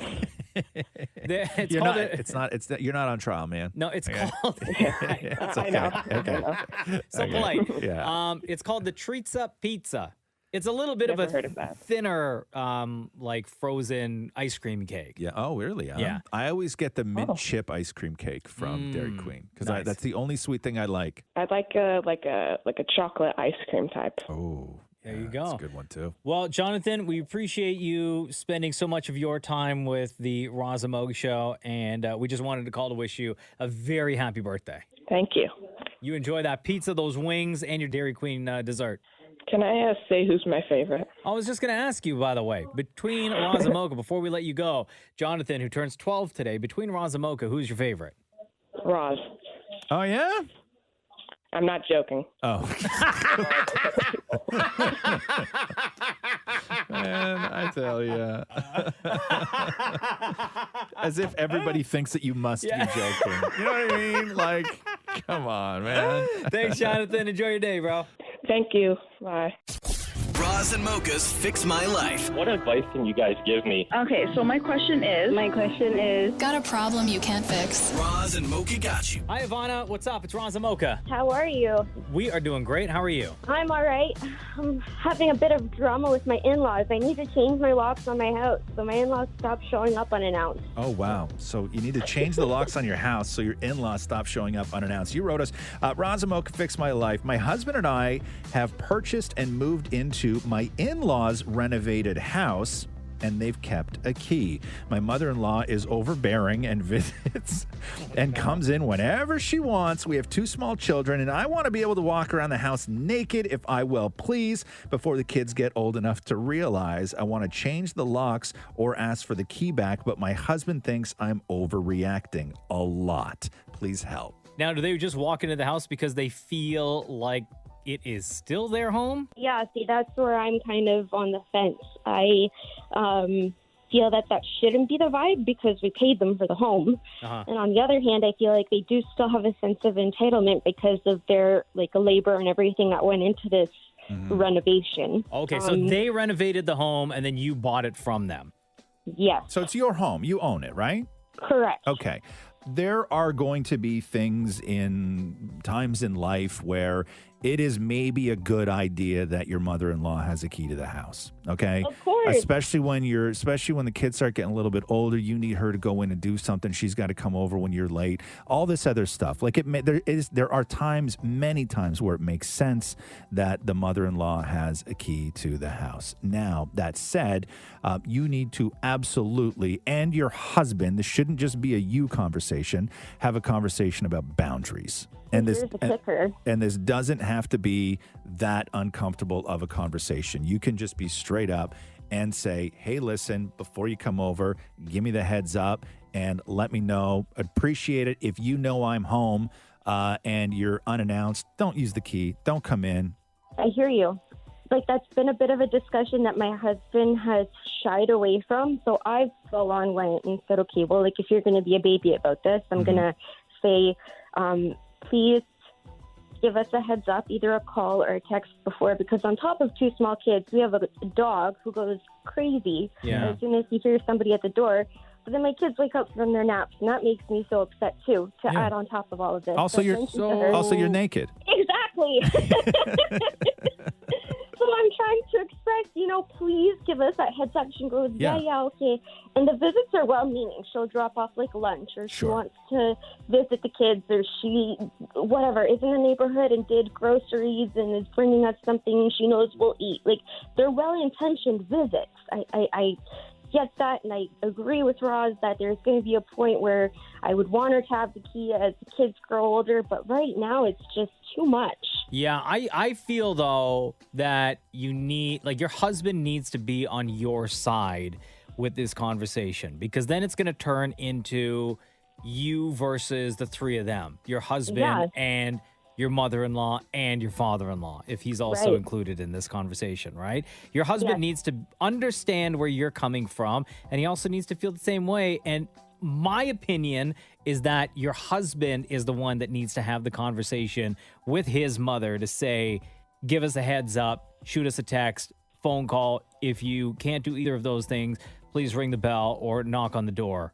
For the reasons that the kids are sleeping, you don't want them to be awake from their nap, and you don't want the dog to go nuts and then potentially wake the kids if they are napping, right? Yep. And of course, you're naked. Exactly. Yeah. Most importantly. Yeah, I think your husband needs to be on your side and like really, really understand where you're coming from. He can't just like brush this off. Yeah, he just doesn't see it as much of a big deal as I do. Because it's not a big deal to him. It's his mother. It doesn't. Right? It doesn't impact his life the way it impacts yours. I think that you are fully capable of, listen, grown women should be able to have grown women conversations with each other, okay? And if this is, a woman who is in your life, you need to be able to sit down and talk about boundaries. Now, your husband, does he have to be there? It would be great if he was, but the one thing he cannot do is he cannot take her side. Right. His options are this: you talk to your mother, or I will talk to your mother. And when she asks you about it, you take my side. That's option 1 and option 2. There is no, you're neutral through this situation. There is no, I know, but it sort of bothers her. It doesn't bother me, but like there is none of that. Mm-hmm. There is none of that. He is team you 100%, or he has this conversation on your behalf with his mother, which I don't think he wants to do. No, I don't think so either. But having, sort of difficult conversations, you guys are built for this. I think you can fully sit your mother-in-law down and have this conversation and still maintain the relationship. I don't even think it has to be destructive in any way. Right. That was also another thing, is that I didn't want her upset by it or anything, because like I said, I know that she is well-meaning at the end of it all. Tell her all that. Or just get one of those smart locks and only send her the code when you want her to have the code. That's so true. Yeah. Oh my gosh, that hadn't even popped into my mind. That's brilliant. Yeah. And just make sure your husband's not texting her the code when you're not looking. No, you know what you do? Disconnect the Wi-Fi, right? So that when she comes over, you'll be like, yo, the Wi-Fi's out. And the Bluetooth's not working. Come by next week. Yeah, you got options, but the one thing that is unavoidable in all of this is a conversation with your mother-in-law. Yes. All right, Ivana. Thank you guys so much. Hey, just out of curiosity, you're not right now, are you? No, not right now. Oh, okay. No, not right now. Which is weird because we are. I am still wearing a baseball hat, though. True. Which is I don't know if that makes it even more weird. Such a good look. Thanks, Ivana. Thanks, guys. Have a good day. Roz and Mocha's Fix My Life on Kiss. I love this part of the podcast. Oh, hell yeah. News time. Hey, Mocha. Yes, sir. Are you ready? Of course. Are you ready? Let's do the news.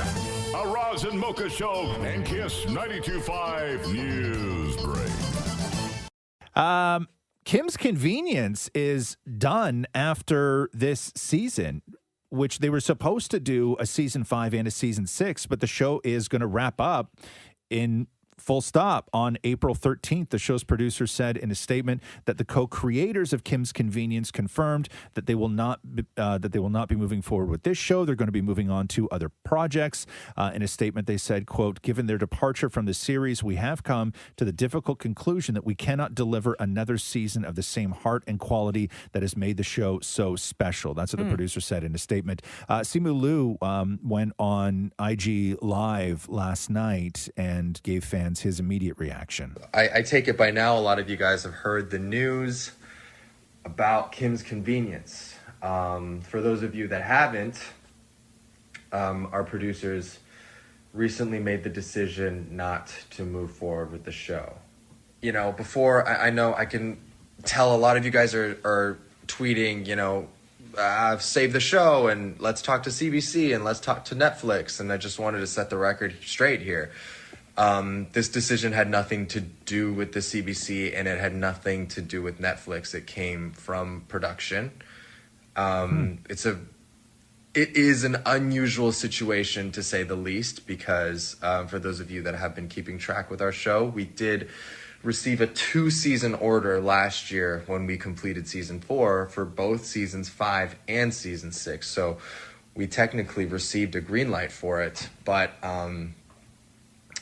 circumstances conspired in which we lost our 2 showrunners. That's crazy. And this was something that we were aware of a few months ago, but that's what happened. We're absolutely gutted and heartbroken. Never seen that. So the show wasn't canceled. I wonder what happened. The producers walked away from the show. I wonder if something happened between the producers and the network. I don't know, because something had like creative differences. No, because this wasn't the network. It was just the producers that walked away. Like this wasn't a CBC or Netflix decision. Something behind the scenes. Maybe they got a better idea. Maybe they got a better offer to go and do something else. But to me, when you are right on the cusp of with this show where you have Appa, who is on Mandalorian and becoming sort of like nerd superstar. Yeah. And then you have Simu, who just shot a massive Marvel movie and is about to be a superhero. You got those 2 guys on your show.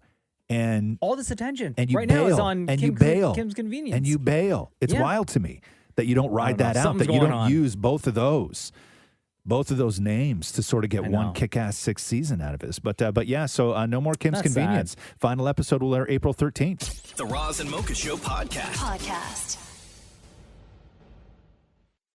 Still more fallout from the shock cancellation of Kim's Convenience. Yesterday on the show, we talked to Simu Liu, who really opened up. And man, these guys, the whole cast is heartbroken. The fans are heartbroken. Yeah. It's the weirdest cancellation ever Came out of nowhere. because it wasn't the network that canceled it. Like normally when these things happen, when a network says we don't want the show anymore, fans petition and they say, save Kim's Convenience. Yeah. But it wasn't the network. It was their own showrunners that walked off the show to go and do something else. And what do you do at that point? But Paul Sung-Young Lee, you know him from as Appa on Kim's Convenience, also Mandalorian. Hell yeah. He took to Instagram Live last night. It's been a hard time. I'm not going to lie. A lot of emotions right now, from profound sadness to absolute heartbreak. There's a lot to unpack. And I'm not happy with the way this all ended. This is not how I thought it was going to end. But I'm not going to focus on that.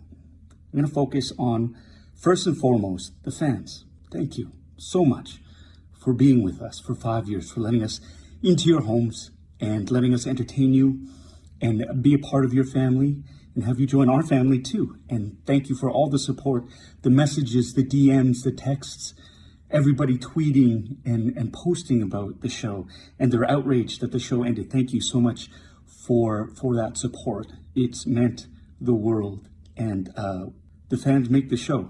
I absolutely believe it. And from the bottom of my heart, thank you.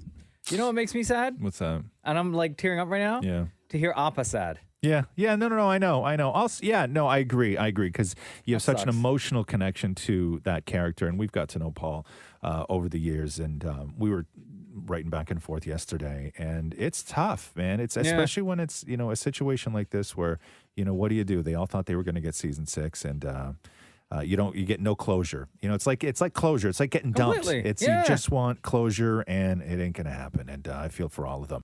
The Roz and Mocha Show podcast. Where are we here? Katie Couric, the first ever woman to guest host on Jeopardy. She made her debut last night on International Women's Day. I love Katie Couric, and I think she did a hell of a job. Laura, you're a returning champ. Where to first? TV shows in 2 words for 400. Outplay, outlast.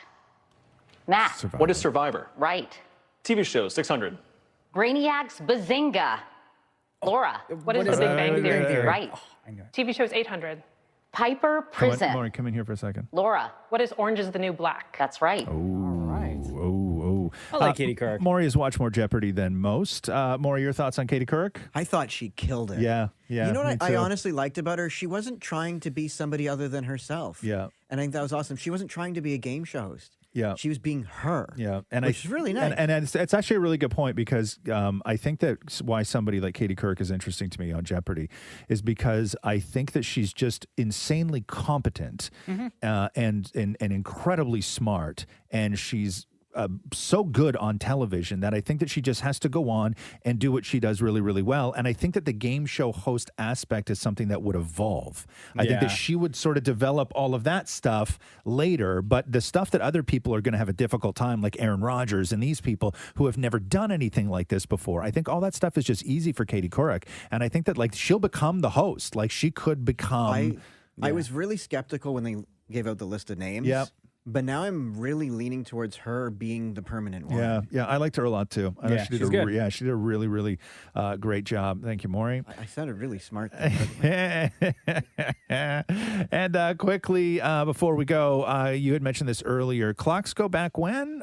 Forward on This weekend. This Saturday weekend. night into Sunday. And the poem. what's that, Maury? No, tell me the poem. Spring forward, fall back. That's not a poem. Oh, that's the poem. Jesus, get out of here, man. Honestly.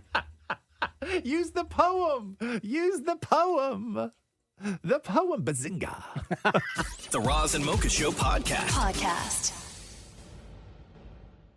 Zayn Malik going off on the Grammys, and a lot of fans were confused by this, and then he tried to clarify. So we know that the big snubs for the Grammys, Halsey, Weekend, very vocal about it. Absolutely. Drake coming out to say maybe they're not as relevant as we thought they were. So Zayn tweeted yesterday, F the Grammys and everyone associated. Unless you shake hands and send gifts, there's no nomination considerations. Next year I'll send you a basket of confectionery. But a lot of fans were confused because the argument then became, well, is he talking about others or is he talking about himself? Because Zayn's album wasn't actually eligible to be nominated this year. So what's he going on about? What about singles? Because there are singles. Like he released, I think, 2 or 3 with he had, as far as I know, he had nothing that was eligible for Grammys this year. Maybe he's confused. So then he says, so he goes on Twitter afterwards and he says this, my tweet was not personal about eligibility. And he goes on to say, it was about the need for inclusion and the lack of transparency of the nomination process and the space that creates and allows favoritism, racism, and networking politics to influence the voting process. So that's what his tweet was about. So what, is he like... Just generally pissed off. Just like late ride or die for the weekend or I something? think so. I think that's what it was. Yeah. Like, listen, he had a busy we year. had this conversation months ago. They went through the pregnancy. They had the baby, everything. He may just have realized what happened to the maybe weekend. Maybe he only reactivated Twitter now. Right. He's like, what? Yes. The weekend wasn't nominated? Yes. It may very well be that. But you can add Zayn's list now to the people who are calling for massive change at the Grammys. Or maybe he confused the Grammys with the Golden Globes. Like, I don't know. Because everybody was like all on the Golden Globes not that long ago, right? Like, it sort of sounds like it. Like, I don't know. I don't know what he was on. But anyway, he's like, he woke up now. Yeah. Like, right? Yeah. He's like, okay, what were we talking about again? Yeah. This, right. Yeah. The Roz and Mocha Show podcast. Leonard has banned Myers Leonard indefinitely. So I don't know if you saw this. They announced yesterday that Myers Leonard has been banned from the team after a video surfaced of him using an anti-Semitic slur while playing Call of Duty on Twitch. The Heat vehemently condemns the use of any form of hate speech. Their statement reads, the words used by Myers Leonard were wrong, and they will not tolerate hateful language from anyone associated with their franchise, they said. Myers Leonard will be away from the team indefinitely. The Miami Heat will cooperate with the NBA while it conducts its own investigation. Twitch also banned him. Oh, wow. After that video came out. He did later issue an apology. It was the most generic apology. We've seen a lot of apologies this year. Yeah. Like a lot of apologies this year. And this looked like he cut and paste parts of everybody else's apology into his own apology. It was just about the least sincere apology of all the sort of celeb apologies. What, do you just Google that how to we have. apologize? I am deeply sorry for using an anti-Semitic slur during a live stream yesterday. While I didn't know what the word meant at the time, my ignorance about its history and how offensive it is to the Jewish community is absolutely not an excuse, and I was just wrong. I didn't know what it meant. Yeah, you did. Yeah. Also, if you're his age, like if you're young, right, that word is not used. Like that's not a word that you know Like you that's hear commonly used? No, it's not a word that you hear in songs. It's not a word that you hear in movies. It's not a word that like people just throw around. Like that should not be part of somebody's vocabulary. That's the album cut of racial slurs. If you think about it, it's not a hot single. No, you know what I mean? yeah, at all. yeah. One thing I was going to say about Myers Leonard, he's actually one of the players when the NBA was going through the whole support of Black Lives Matter. Yeah, he chose not to kneel with the players Right. and caught a lot of heat for it as well. Yeah, yeah. And he's a meme machine today. But that word, the one that he used, like it's, you can say, and I'm not saying this, the N word, right? You hear it in pop culture, right? Sure. It's very much part of culture. The word that he used, you never hear. No. Like you have to say that you don't know what that word is for it to come out of your mouth. You have to go looking for that word. Yeah, he knew what he was doing. There's no way you can do the I didn't know what that word meant. Mm-hmm. As I said, it's the album cut of It racial is the slurs. album cut, Shem. The Roz and Mocha Show podcast. Disney Plus has removed several movies, including Dumbo, Peter Pan, and the Aristocats, as well as Swiss Family Robinson, from children's profiles within Disney Plus. So adults can still watch it, but children cannot if you have the parental settings on there. So for Dumbo, they explain that the Crows and musical number pay homage to a racist minstrel show where white performers with blackened faces and tattered clothing imitated and ridiculed enslaved Americans on southern plantations. The leader of the group in Dumbo is Jim Crow, which of course shares the name of these set of laws that were enforced racial segregation in the southern United States. As for Peter Pan, they say that the film, quote, portrays, quote, Native people in a stereotypical manner that reflects neither the diversity or Native peoples nor their authentic cultural traditions. Meanwhile, for Aristocats, they said the Siamese cat Shungan is depicted as a racist caricature of East Asian peoples with exaggerated stereotypical traits such as slanted eyes and buck teeth. Now, again, viewers can watch these, just not on the children's profile. And when you do click on them, you get the warning that says this program includes negative depictions and or mistreatment of people or cultures. These stereotypes were wrong then and are wrong now. So you're going to hear a lot today of Disney Plus pulling these movies, and What are people the are going to movies get again? all Dumbo? outraged over them, but they're not pulled. They're just pulled from children's profiles. Dumbo, the Aristocats, Peter Pan, and Swiss Family Robinson. You know, I never watched any of those movies. You never seen any of those? You never saw the original Peter Pan? Never. No, huh? No, never saw the original Dumbo. Interesting. Or that Robinson one. You never saw Swiss Family Robinson? No. What about the Aristocats? No. You never saw Aristocats, huh? Interesting. Okay. Go on now. The Roz and Mocha Show podcast. Paris Jackson posted a picture of herself with Emile Hirsch. Do you remember Emile Hirsch, actor? Where do I know Emile Hirsch from? Well, Emile Hirsch was in. Did you ever see Into the Wild? That movie? You did not see Into the Wild. Why would you have seen Into the Wild? What would you know Emile Hirsch from? I think he was in a movie with Leonardo DiCaprio at some point. You'll know him to see him. Oh, I know this guy. You know that yes, guy, I don't know right? from where, but I Yeah, do you know. know. I do know him. Yeah. So Paris Jackson posts a picture with Emile Hirsch. It's an innocent picture. They're just sitting at a table together. Yeah. And then people start going in because they start questioning the age difference because Paris Jackson is 22, Emile Hirsch is 35. Okay. But the picture was an innocent picture. Nothing was going on in the picture. And then so she jumps in the comments and she says, he's actually one of my youngest homies. What? One of my best friends is in their 50s. You probably don't have friends older than you because elders may find you annoying or immature. Who says elders? What 22-year-old says elders? She goes on to say, not to mention another close friend of mine is 76.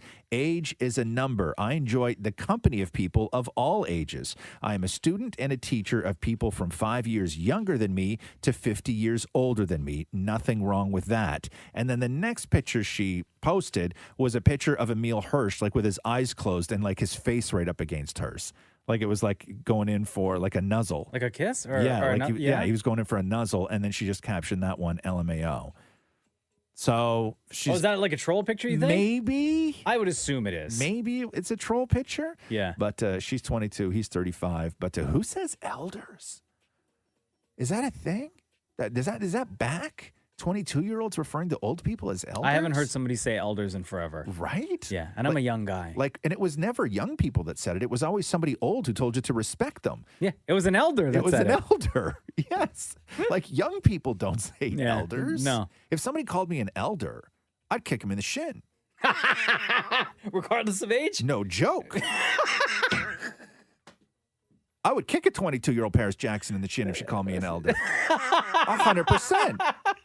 100%. And I call her a punk. You punk kid. The Roz and Mocha Show podcast.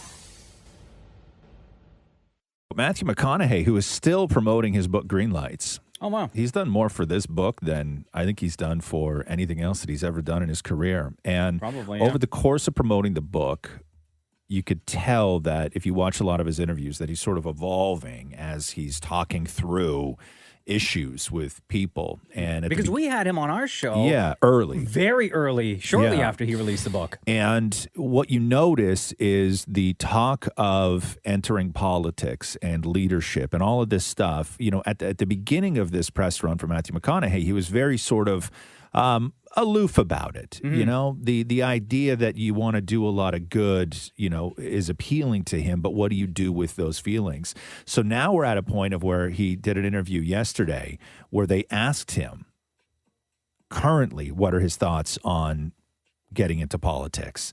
And he says, I'm looking into now, what is my leadership role? Because I do think I have some things to teach and share. What is my role? What is my category in my next chapter in my life that I'm going to do now?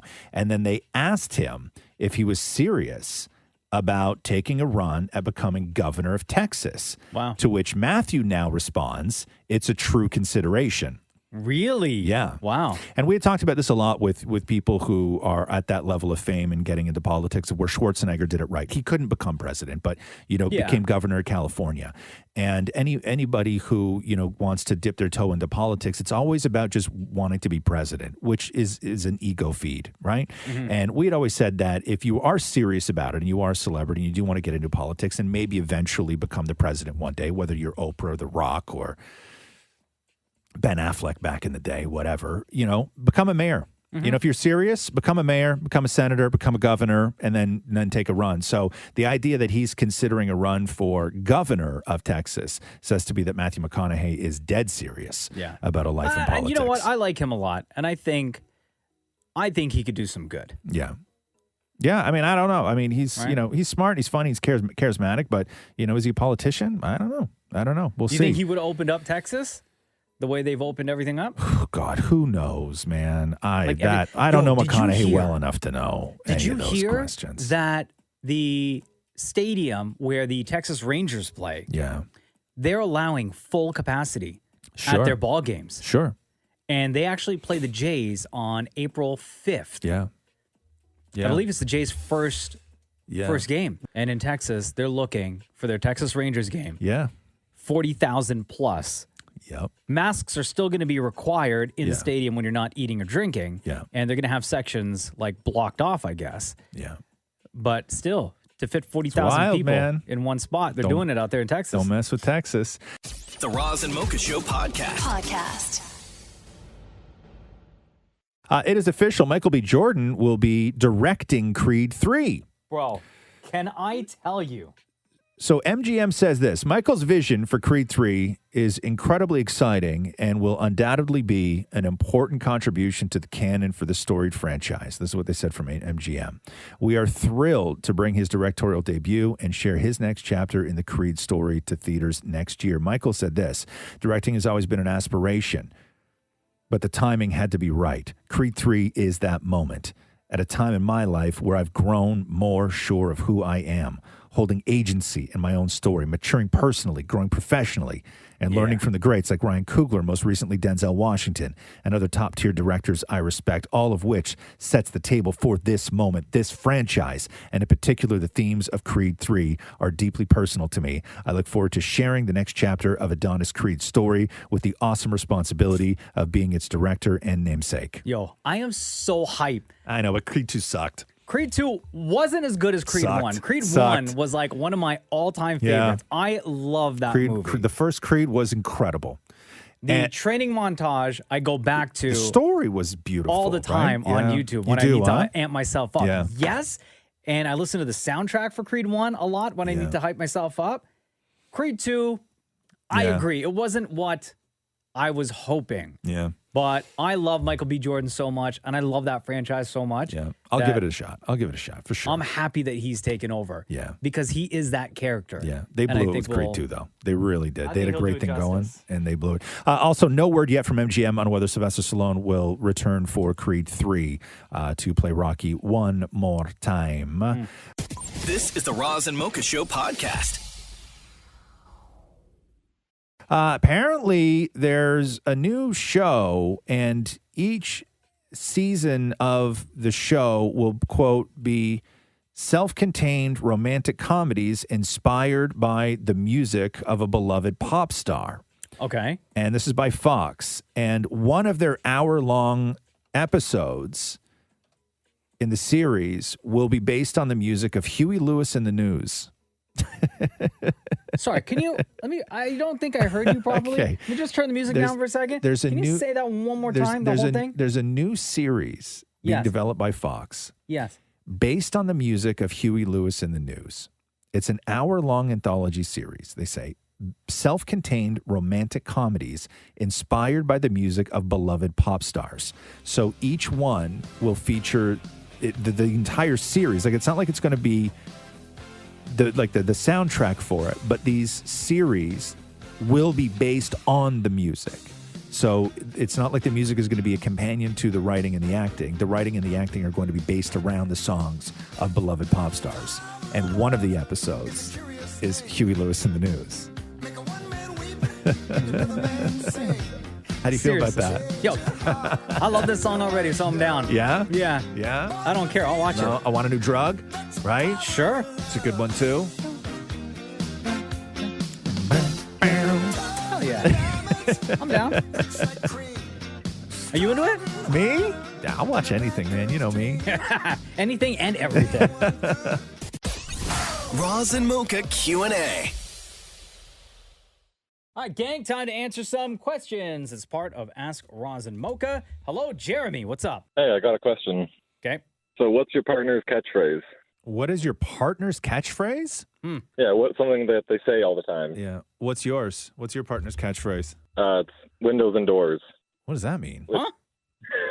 It's one time we were just hanging out and she asked if I could close the door, but the door was closed. She meant the window. So now anytime she asks the same sort of thing, can you pass me my plate, but it's a bowl, I just go kind of, what plate? All right, then. Roz, does Catherine have a catchphrase? Yes, she does, and it's crazy because we talked about this the other day at home, which is the thing that she says most often. Her reaction to just about anything in the house. If one of us finds like a great movie on Netflix, if dinner's done and I say, hey, babes, dinner's done. Yeah. Or if I suddenly have the afternoon off, Catherine's reaction to all good news is the same thing. She just goes, girl? That is her reaction to everything. Yeah. Everything. And Roxy does it too. So the two of them, I'll just listen to them. They'll be like, girl. And she'll go, girl. You know, it's funny you say that because now that I think back, so we were doing a photo shoot recently, you and I, Yes. for the new Roz and Mocha Show campaign. Right. And in the room that you and I were in, like everyone was socially distanced, right? Yeah. So we did some photos. We had to do some of our photos separately. Yeah. And when it was my turn, from the side of the room that I was at, for Catherine to call me over Yeah. to take my photo, she was like, girl, you ready? Yeah. And I was like, Yeah. It's what, yeah. Girl, yeah. Like her whole thing, every single response she has that is to something positive is girl. yeah. Oh, my God, that's awesome. Does Jenna have a catchphrase? You know, I've been thinking about this. What's going on with your phone, man? Why is there this big squeal? Girl? Girl? Fix your phone. I don't know. I don't know. Let me think about it a little bit more. Okay. Damn it, more. You go ahead. Okay. Because nothing comes to my mind. Like, she doesn't say anything so frequently that it's become like a Jenna exclusive thing. Gotcha. Right? What's your name on the phone, bro? Jeremy. Jeremy, we're going to let you go. Your phone, I can't even, there's like a squeal on your phone right now. Okay, no problem. Okay. But girl, thanks for the call. All right, girl. Damn it, Maury. Okay, so we know the great thing is with Maury and Matthew is that because Maury records so much with Matthew, Yeah. that you already know what some of Matthew's great catchphrases are just because, and keep in mind, I don't know what life is like when you guys are not at war with each other. Oh, when we're fine, Yes. he has one at home. Yes. Anytime he's telling, because he gets bored just doing anything. Yeah. Whenever we're talking or I can hear him on a Zoom call when he's telling a story, half of it is la la la. So he'll Okay. be like, okay, so then Maury went into the kitchen and la la la la la. Okay. Literally 10 times a day. So his la la la is blah, blah, blah, or yada, yada, yada. yada. Right. Okay. I got you. But I have some examples here, Mocha. Okay. That I'll play for you and everybody else of what I think are some of Matthew's catchphrases that will probably be recognizable to the people who listen and love this show and love the Okay. Dammits. Okay, so let's start off with this one. Thank you. Thank you. Thank you. Thank you. Thank you. Thank you. Thank you. Okay, so that's the that's thank you. Uh-huh. And then of course we have this. Excuse me. Excuse me. Excuse me. Excuse me. Matthew. Excuse me. Excuse me. Excuse me. Excuse me. Excuse me. Excuse me. Excuse me. Excuse me. Okay, so you know this- what? Yeah. I would say that excuse me is definitely Devin Matthews' like exclusive saying. 100%, because we even say that, right? Like, Uh-huh. I've started saying that now. Like, if Maury says something ridiculous, I look at him and I go, excuse me, right? Like, I now react to Maury the same way Matthew reacts to Maury. But then we have this, and this is a recent one because it never got this tense. And I don't know whether this is just life during COVID or anything, Okay. but there was a new Matthew catchphrase that popped up in all the research that Maury was doing to determine what Matthew's great catchphrase was. Okay. And there's a late entry into the thank you and excuse me, and that is this. I'm going to stab you. I'm gonna kill you. Maury, are you dumb? I'm gonna give you a black eye. I will chop these feet off. I will murder you. No, I will hurt you. The threat of violence. I would say just generically the threat of violence is one of Matthew's greatest catchphrases. You know what? hold on. Excuse me. Excuse me. Excuse me. Excuse me. Matthew. Excuse me. Excuse me. Excuse me. Excuse me. Excuse me. Excuse me. Excuse me. Excuse me. Excuse me. Yes, that is definitely a damn it Matthew thing. Exactly, yes. Dallas says here, what song reminds you of your childhood the most? Oh, wow. My childhood the most. Yeah. Like when you're a little kid or when you're sort of like 10 or 11 where you're actually listening to Sure. real music? Let's say like when you're a child. Like, is there something that takes you back to a specific moment or a specific day?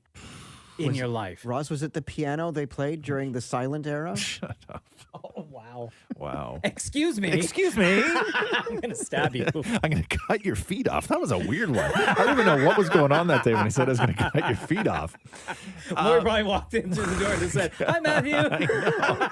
Excuse me. I gotta cut your Maury, feet off. what's the song that sort of brings you back to your youth? Always, without a doubt, Walking in Memphis. Not the Cher version, the Mark Cohen version. Right. Because my dad and I, we went to Memphis together on a road trip. Yeah. And now whenever I hear that song, I can smell Memphis. It reminds me of Memphis. I could smell my dad.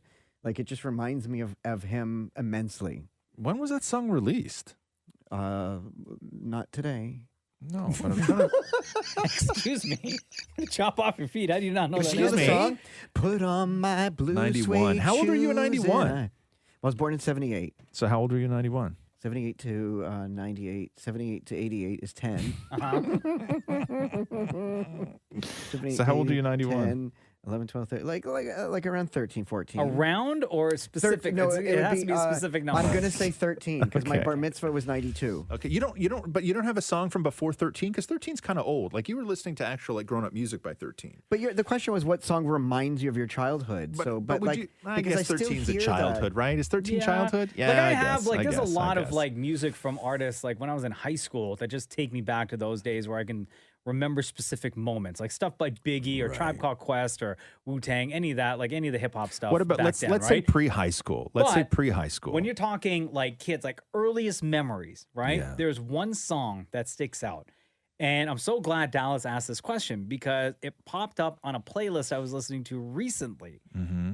So when my parents moved to Canada from England through Guyana, in and around the same time, all my other family members from Guyana were all moving here, right? Every couple of months, somebody new was coming over.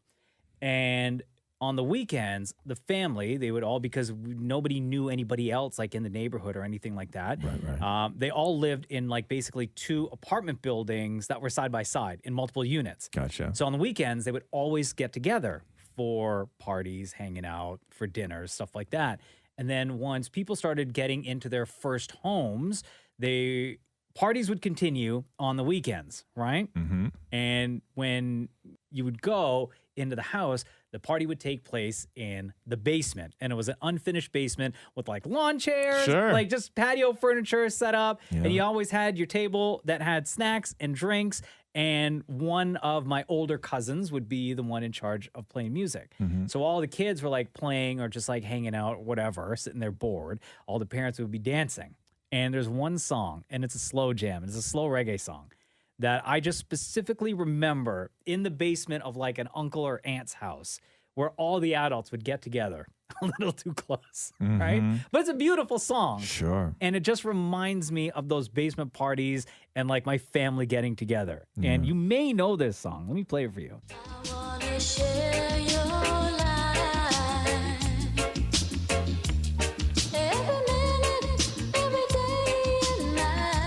It's called Someone Loves You, Honey. Oh, this just takes me back, man. Yeah, that's a good one.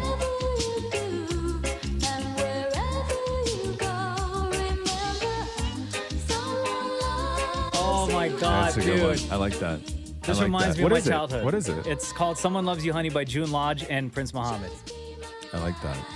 So all Pretty- the aunts and it's a uncles great would just beat. get I like together that stuff. and dance to this song. Oh my God, I love this song so much.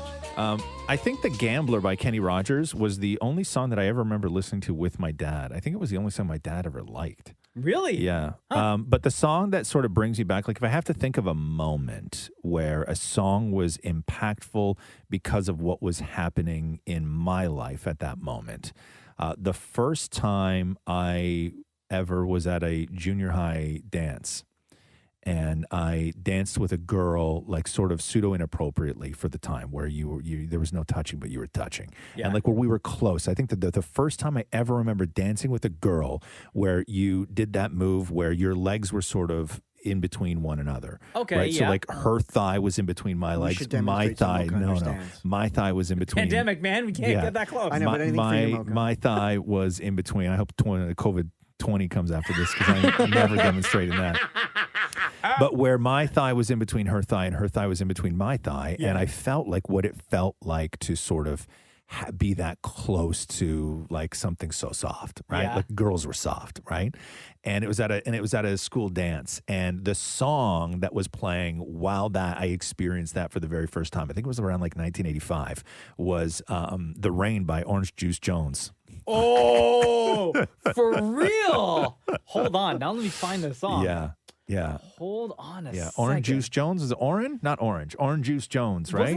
Is this the video? Is this a song where he tells the girl off too? Yes. Right? Like close to the end of the song, he like tells her off and tells her to get out of here. You without me, baby, is like cornflakes without the milk. Right? Yeah. Yeah, this song though. Oh my God. Because he catches his woman cheating. Yes. Right? Yeah, he followed her. You know what I did the other day when you left for work? I followed you. Yeah, this track. We were holding hands. You were holding hands. Our love will never be the same. So this is the song, this is the track. Yeah, absolutely. I remember my slow dance to. Yeah, and then what happened is that the girl that this was happening with, her name was Missy, Melissa. Okay. And the interesting thing about Missy was that her dog's name was also Missy, and the weird thing is that they had the dog before her. Hold on. Missy's parents named her after the dog? Yeah. That's so weird. Weird, right? Yeah. Yeah, because everybody was like, why did they name the dog after you? That's weird. And she would always have to correct people and like, they had the dog first. Oh, no. That's so sad. Yeah. She must have been pissed. Yeah. What were you saying? I was saying, I remember the only. She wasn't pissed. She had to pull that couch, by the way. Go ahead. I remember the only song I slow danced to with a girl. Which was? Did I say that right? Yeah, the only song that you ever slow danced to with a girl. Yeah. Was Extreme More Than Words. Oh, that's a classic.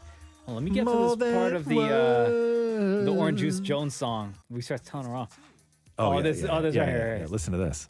She walks home and she takes off her jacket and sits on the couch, and he's taking his jacket off. Yeah. I missed you too. I missed you so much I followed you today. That's right. Now close your mouth because you cold busted. That's right. Now sit down here. Sit down here. So upset you don't know what to do. My first impulse was to run up on you and do a Rambo. Oh my God. Jam me and flat blast both of you. Flat blast both of you. This $3,700 Lynx coat. So violent. So instead, I chill. That's right. Chill. Then I went to the bank, took out every dime. And then I went and canceled all those credit cards. Yo, savage. All the charge counts. Yo, and in the music video, he's wearing a long sleeve shirt, and while he's like telling her off, he's like rolling up the sleeves. It's a violent song. They used to play this on this was a junior high banger right there, right? And the teachers were okay with that? 1985. It's not in the 8 more. I'm telling you, I can't tell you this enough. When you were like 10, 11, 12, 13, whatever it was in that time period of the 80s, teachers did not care. Okay? There was like our high school dances was like it was the gym teacher would stand in the corner and watch kids dry hump until they couldn't walk. And then just get out of your system. And then okay. And then we all just went home. Oh my God. Yeah. IMSV7 says here, can Dammit Maury cook 3 things himself that does not include corn? I've been doing and not really from well. not from a good food box. Okay, then that changes my answer. Yeah. Because as we've known throughout history of the Roz and Mocha show, anytime Dammit Maury mentions anything that he's made that's not from a box, you always mention that you throw corn because it adds a little color. Right. You know? But I've never said that. You know what that needs right now? More yellow. Yeah. It's something that I'm eating. Yeah. Well, I've been doing a lot of I know it's good food boxes, but like I've been doing a lot of cooking from them, so I'm learning a lot. Absolutely. Yeah. So do all the ingredients that in the meals that you're making with them include corn?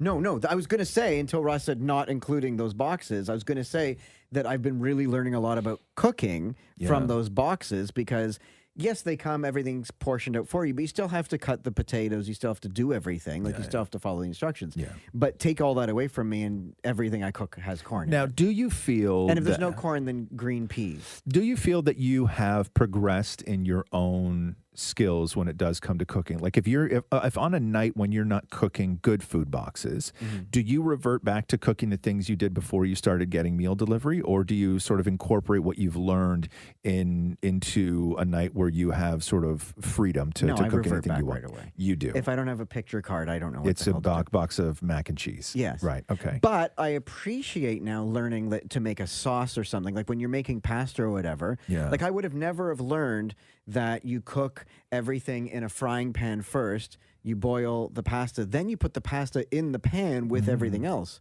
I never knew that. Yeah, Roxy, we get Catherine and Roxy order good food because Roxy's really taken to it, and she cooks the That's whole nice. meal. Right? She does start to finish. I will be her sous chef, meaning if something really hot and something heavy has to come out of the oven, I will be the muscle in the kitchen. If she can't cut all the way through an entire thing, potato, sweet potato, whatever it is, I will do that. But other than that, she seasons everything, gets everything in the frying pan, all this stuff. She said to me last night, she was like, "Dad, don't forget about the fond." And I was like, "How do you know about fond?" Yeah. Yeah. And she's man. like, "Well, that's why we cook the chicken in the pan." She's like, and then she's like, "Don't get rid of it. Yeah. Don't wash it." And I was like, let me tell you the trick with this.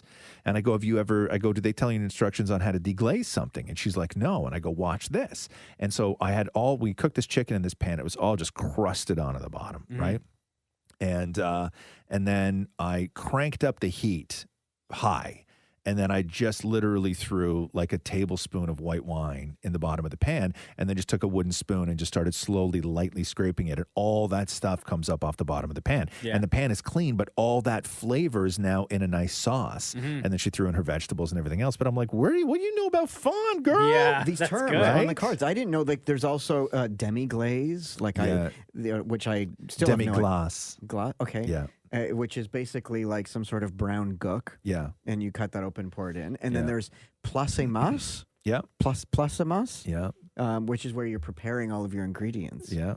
Yeah. No, it's good. It's good for kids. It's really Yeah. good. Sorry, Maury. It's It's or, easier. Or people who didn't grow up in a kitchen, or people who don't already know sort of how to make a bechamel or a demi-glace or any of this other stuff, right? Yeah. It's really good for that. And their flavors are like the flavors are they're good. They're like good. Monday's meal. I got no problem with that. I made a smash burger. Like Yeah, from scratch. okay. You put a picture of a smash burger on Instagram, right, or Yeah. on Twitter, whatever it was. I didn't comment on it because I don't want to get into a whole thing. That was not a smash burger. Well, I wouldn't. Here's the thing. I wouldn't one of argue the- with you because I don't know. But one of the pictures that you put, the burger that's in the foreground, do you have the picture right now? I can get One of the pictures in the foreground, I can show you I'll get it on my phone. The burger in the foreground of the picture, it's a where's the beef situation. I couldn't see the patty inside this burger. So what'd you have? Just bread. It looked like it was just bread. The patties, like they It was shrink like when you cook it was a them. meatball inside a tiny hamburger bun. That's not a smash burger. What It's a is the meatball. definition of smash What did you burger? smash it with? Nothing. What do you mean nothing? Like I don't know. I thought it was called a smash burger because like that's a cool way to like, yo, No. dog, that burger. How is did you smash. prepare the burger? Well, you put all of the ground beef in the bowl Yeah. because seasoning, the spices, and all the stuff it tells you to do. Sure. And then you grab a hunk with your hand and form it around, and then you cook it in the pan. Okay, But so you didn't like flatten it? You didn't I smash it down? I flattened it with the palms of my hand. No, but you didn't use anything else, like So a big thick spatula, or like let's say, put parchment paper on top of the meat, and then use like another pan or the bottom of a pot. or a Well, pot. it said to. I to just used my flatten it? hand. No, because Oh. what gives you that crust on a smash burger is that process of smashing it into a hot pan. So it's not flattened before it goes in the pan. It's flattened while it's in the pan. Okay, truth be And then told, you leave it there. I know I said pan, but Matthew wouldn't let me cook in the pan because then it smokes everything. I Yeah. cooked the smash burger in the oven In the oven! Oh my Yeah. God! Damn it, Maury! You had baked hamburgers? for 45 minutes. Okay. For 45 For minutes. 45 minutes? Yeah, because Matthew said, I don't want mine pink. Put it back in. That's how many times? Stop Let's it. not go there, guys. Okay. Look at. I'm going to show you the picture of Damn It Maury smash burger. Okay, Okay. and you tell me if this looks like any bloody smash burger that you've ever seen in your life. Hold on. Okay, yeah, exactly. That's a meatball in a dinner roll. Right? I can't even see the meat. No, thank you. That's what she said. I Right? see a hamburger bun. Yeah, that's a meatball lettuce. in a dinner roll. And Maury said made smash burgers tonight. No, you didn't. And I was like, no, you didn't. But I didn't want to get in that fight with you. But I wouldn't have argued with you because I didn't know it until now what smash meant. Right. Damn. Yeah, but also, so what is it? He goes, I made dinner, ! Beef smash burgers with green peppercorn sauce. My dad would be so proud. No, he wasn't. Your father's disappointed in you right now. I know. This is because this right here is not the burger that you give to your father, right? He would be very disappointed. He would be very disappointed in that burger, right? Yeah. You have a full inch. This is a tiny little bun, and you got a full inch plus of space between that patty and the edge of the bun. Matthew threw half of it out. Why? Because it tasted like a boot? You know, because it was cook a burger for 'Cause all he was 45 eating minutes was in the bread. oven. Yeah. Why do you throw it out? Oh, because it was dry. Yeah, of course. Duh. All right, Elise says here, I'm listening to the podcast from the beginning, and I need to know, does the smooth, cool dude ever get any better at mouth charades? I'm rooting for him, but he's really not that good. Oh, do I ever get better? Of course I did. Keep listening, Elise. Yeah. Okay. Another cooking question here. Sarah, I'm pretty sure we answered this recently, Okay. but we'll answer it again, whatever. Sure. Sarah says, what is your favorite spice to cook with? And if you could only use or eat one type of spice for the rest of your life, which would it be? Question for you. Yeah. Where are we putting salt? Salt is a spice. So my thing is only salt and pepper. Like I would just use salt and pepper because that is the most common ingredient in our house that we use pretty much with everything. Okay, let's say salt and pepper we can keep. Okay. So now we're going to additional spices. Like when you open spin the clubhouse spice things, rack, yeah. all of that stuff. Like what is your sort of go-to spice? And then I have another question. Okay. Are we talking spice or are like just spices or are we including in there dry herbs? No, spices. Just spices. Yeah, because I would exclude, or like, I'm assuming you're talking about parsley and cilantro and all that. No, yeah, like dried thyme because I always go for dried thyme. Dried I like thyme is dried great thyme. in everything. It's Yeah. great in a soup. It's great in agree. potatoes. It's great on chicken. It's like dried thyme is an herb that I Is use the probably thyme more than The one with the teeny tiny little leaves down the thick hard stem. Excuse me. What's The what? what's the herb that has the itty bitty little leaves on top Rosemary. of the spike? Rosemary. Rosemary. That's No, what I no, was no. thinking. Sorry. Thyme. Thyme Yes, is thyme, like that thyme, as thyme. well. Thyme? Yeah, thyme. Rosemary. The one that has a really strong Rosemary looks like a mini look like almost like pine needles, but Yeah. That's thicker, what I'm thinking. right? Yeah. That's my favorite one of the herbs. Yeah, rosemary's really good. Now, as far for as spices, go, I don't know. I always like a chili spice. like a cayenne kind of thing, like Yeah. or like chili flakes. Like chili flakes. Is that a Chili spice or flakes? no? Yeah, I would say I that. like Okay. cumin. Absolutely. I'm a big fan of cumin. Yeah, cumin's good. God, I mean, I use I like smoked paprika. I use in a lot of things. That's good. I use smoked paprika in a lot of things. I do use a lot of cumin. My answer would be herbs de Provence. Yeah, I hate it.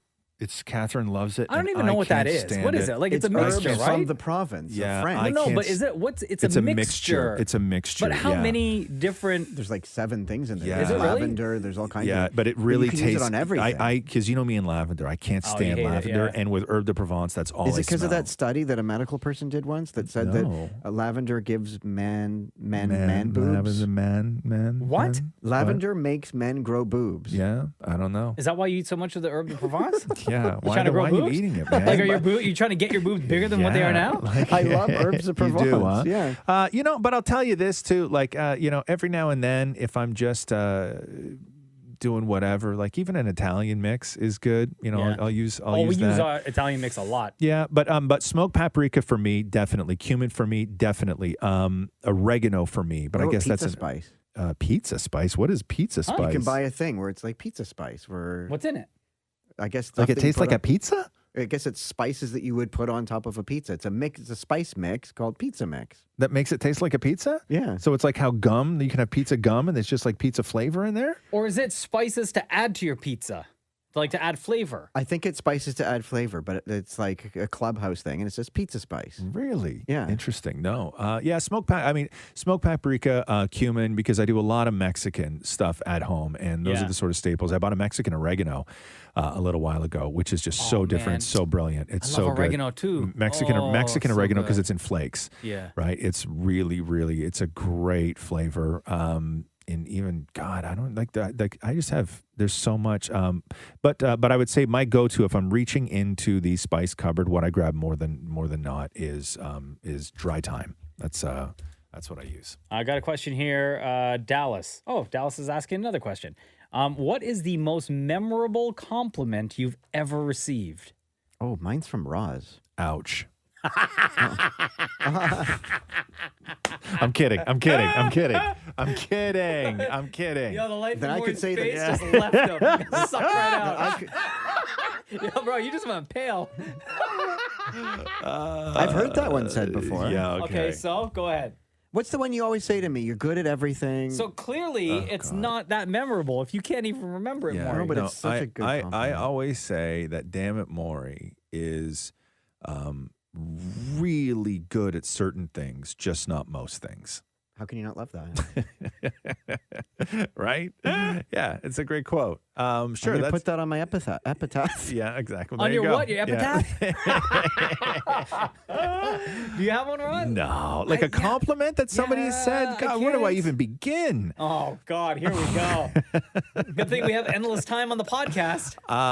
No, I would say, do you want me to be honest with you? Of course. I would say that the greatest compliment that I've ever heard directed towards me is not even necessarily towards me specifically. It's more about what we do here, and that is anytime anybody ever either writes me directly or you meet them out somewhere where what we do on this show it's not just a companion, but when people say that they got over something because they were able to disconnect from whatever trauma they were going through for brief moments while listening to the podcast. Those are always the most incredible compliments that I like.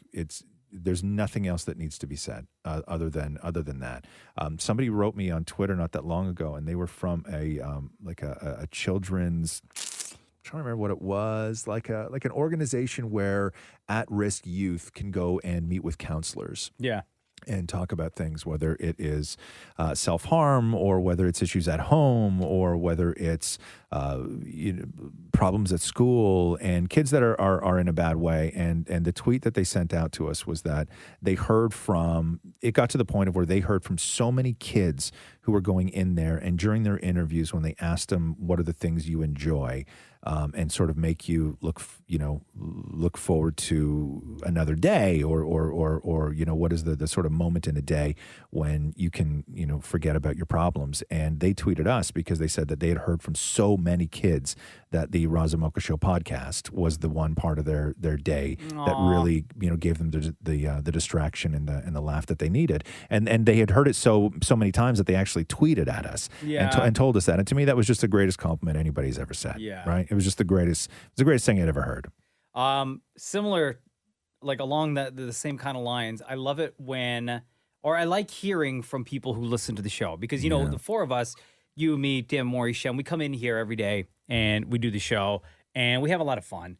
Yes, we have people listening, but we don't know exactly how many people at any given time are listening, right? And it's a lot, as we've come to know. And it's those moments where pre-COVID, when I would be out at the grocery store or at the mall or somewhere where I get to meet a fan, right? Someone will come up and they just start telling you about kind of like their morning routine and how busy they are, but they still make time to listen to the show. Things like that, I find very complimentary because I don't think about that, or, we don't think about that when we're in here having ridiculous conversations or serious conversations or talking about the music that we play on the show, what somebody else is, what they have going on in their life at that moment, right? Or how busy they are. And it just makes me appreciate what we do a hell of a lot more. Now, what about a narcissistic compliment? Something that just that hit right in the ego. Like something that just wasn't you saying or doing something that was life-changing for somebody or got them through a hard time. Like if someone compliments like my hat? Like what's the deepest superficial compliment that you've ever had? Whether it's Okay. about your body or how you are in bed or any of those sort of performance things. In bed? Yeah, because those ones always feel different too, right? Like when you get a compliment, like where you're like, oh yeah, and it had to have been genuine too.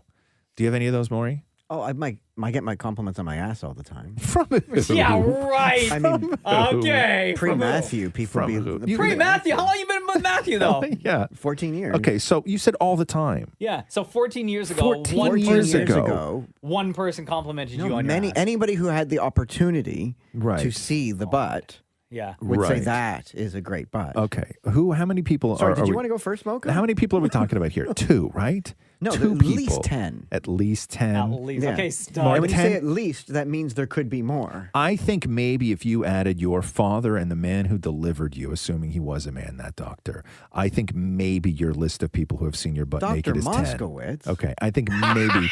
You remember? Okay, I think if you added your dad and Dr. Moskowitz on the list, I think we're at maybe 10 people who have seen your butt naked. Maybe 10. Okay, then I'm raising the including number your up to father, 15. Including your father. My father actually has never complimented my butt. No, I'm not saying complimenting. I'm saying seen it. You said anybody. You said the amount of people that have seen it. Yeah. I don't think you're looking at 10 people that have seen you naked. What about Matthew? What does Matthew say about your ass? He says it's large. Blarge? No, large. Oh. I don't know, because I heard you say blarge. I heard blarge. What is blarge? So you take that as a compliment? Yeah, I mean, look, if you're going to have a bubble butt, rock it. Yeah, blarge. Yes, you had to come up with a new word. Every week on Instagram, you will find us Can I at interrupt? Kiss925. Yes, Mocha, I was going to say that Mocha was talking about meeting fans. Yeah. And yesterday we were walking the dog. Yeah. And this girl was walking her dog and she stopped. And When you she's say like, you walk your dog, you and David Matthew. yeah. Okay. And she said, "Oh my God, is that Andy?" Yeah. And I said, "Yes, that's Andy." And I'm like, and she's like, "Oh my God, wow." And I'm like, "How did you recognize us for wearing masks?" She's like, "I didn't recognize you. I recognized your dog. Your dog's more famous than you are." Oh wow. Oh, Look at damn, that. son. That dog's got that blarge. Oh, man. Ask your question. We love getting these questions from you. This has been the Roz and Mocha Show podcast. Thanks for listening to the Roz and Mocha Show podcast. Catch the guys live Weekday mornings from 6 to 10. on Kiss 92.5 Kiss925.com. or download the Kiss 92.5 app.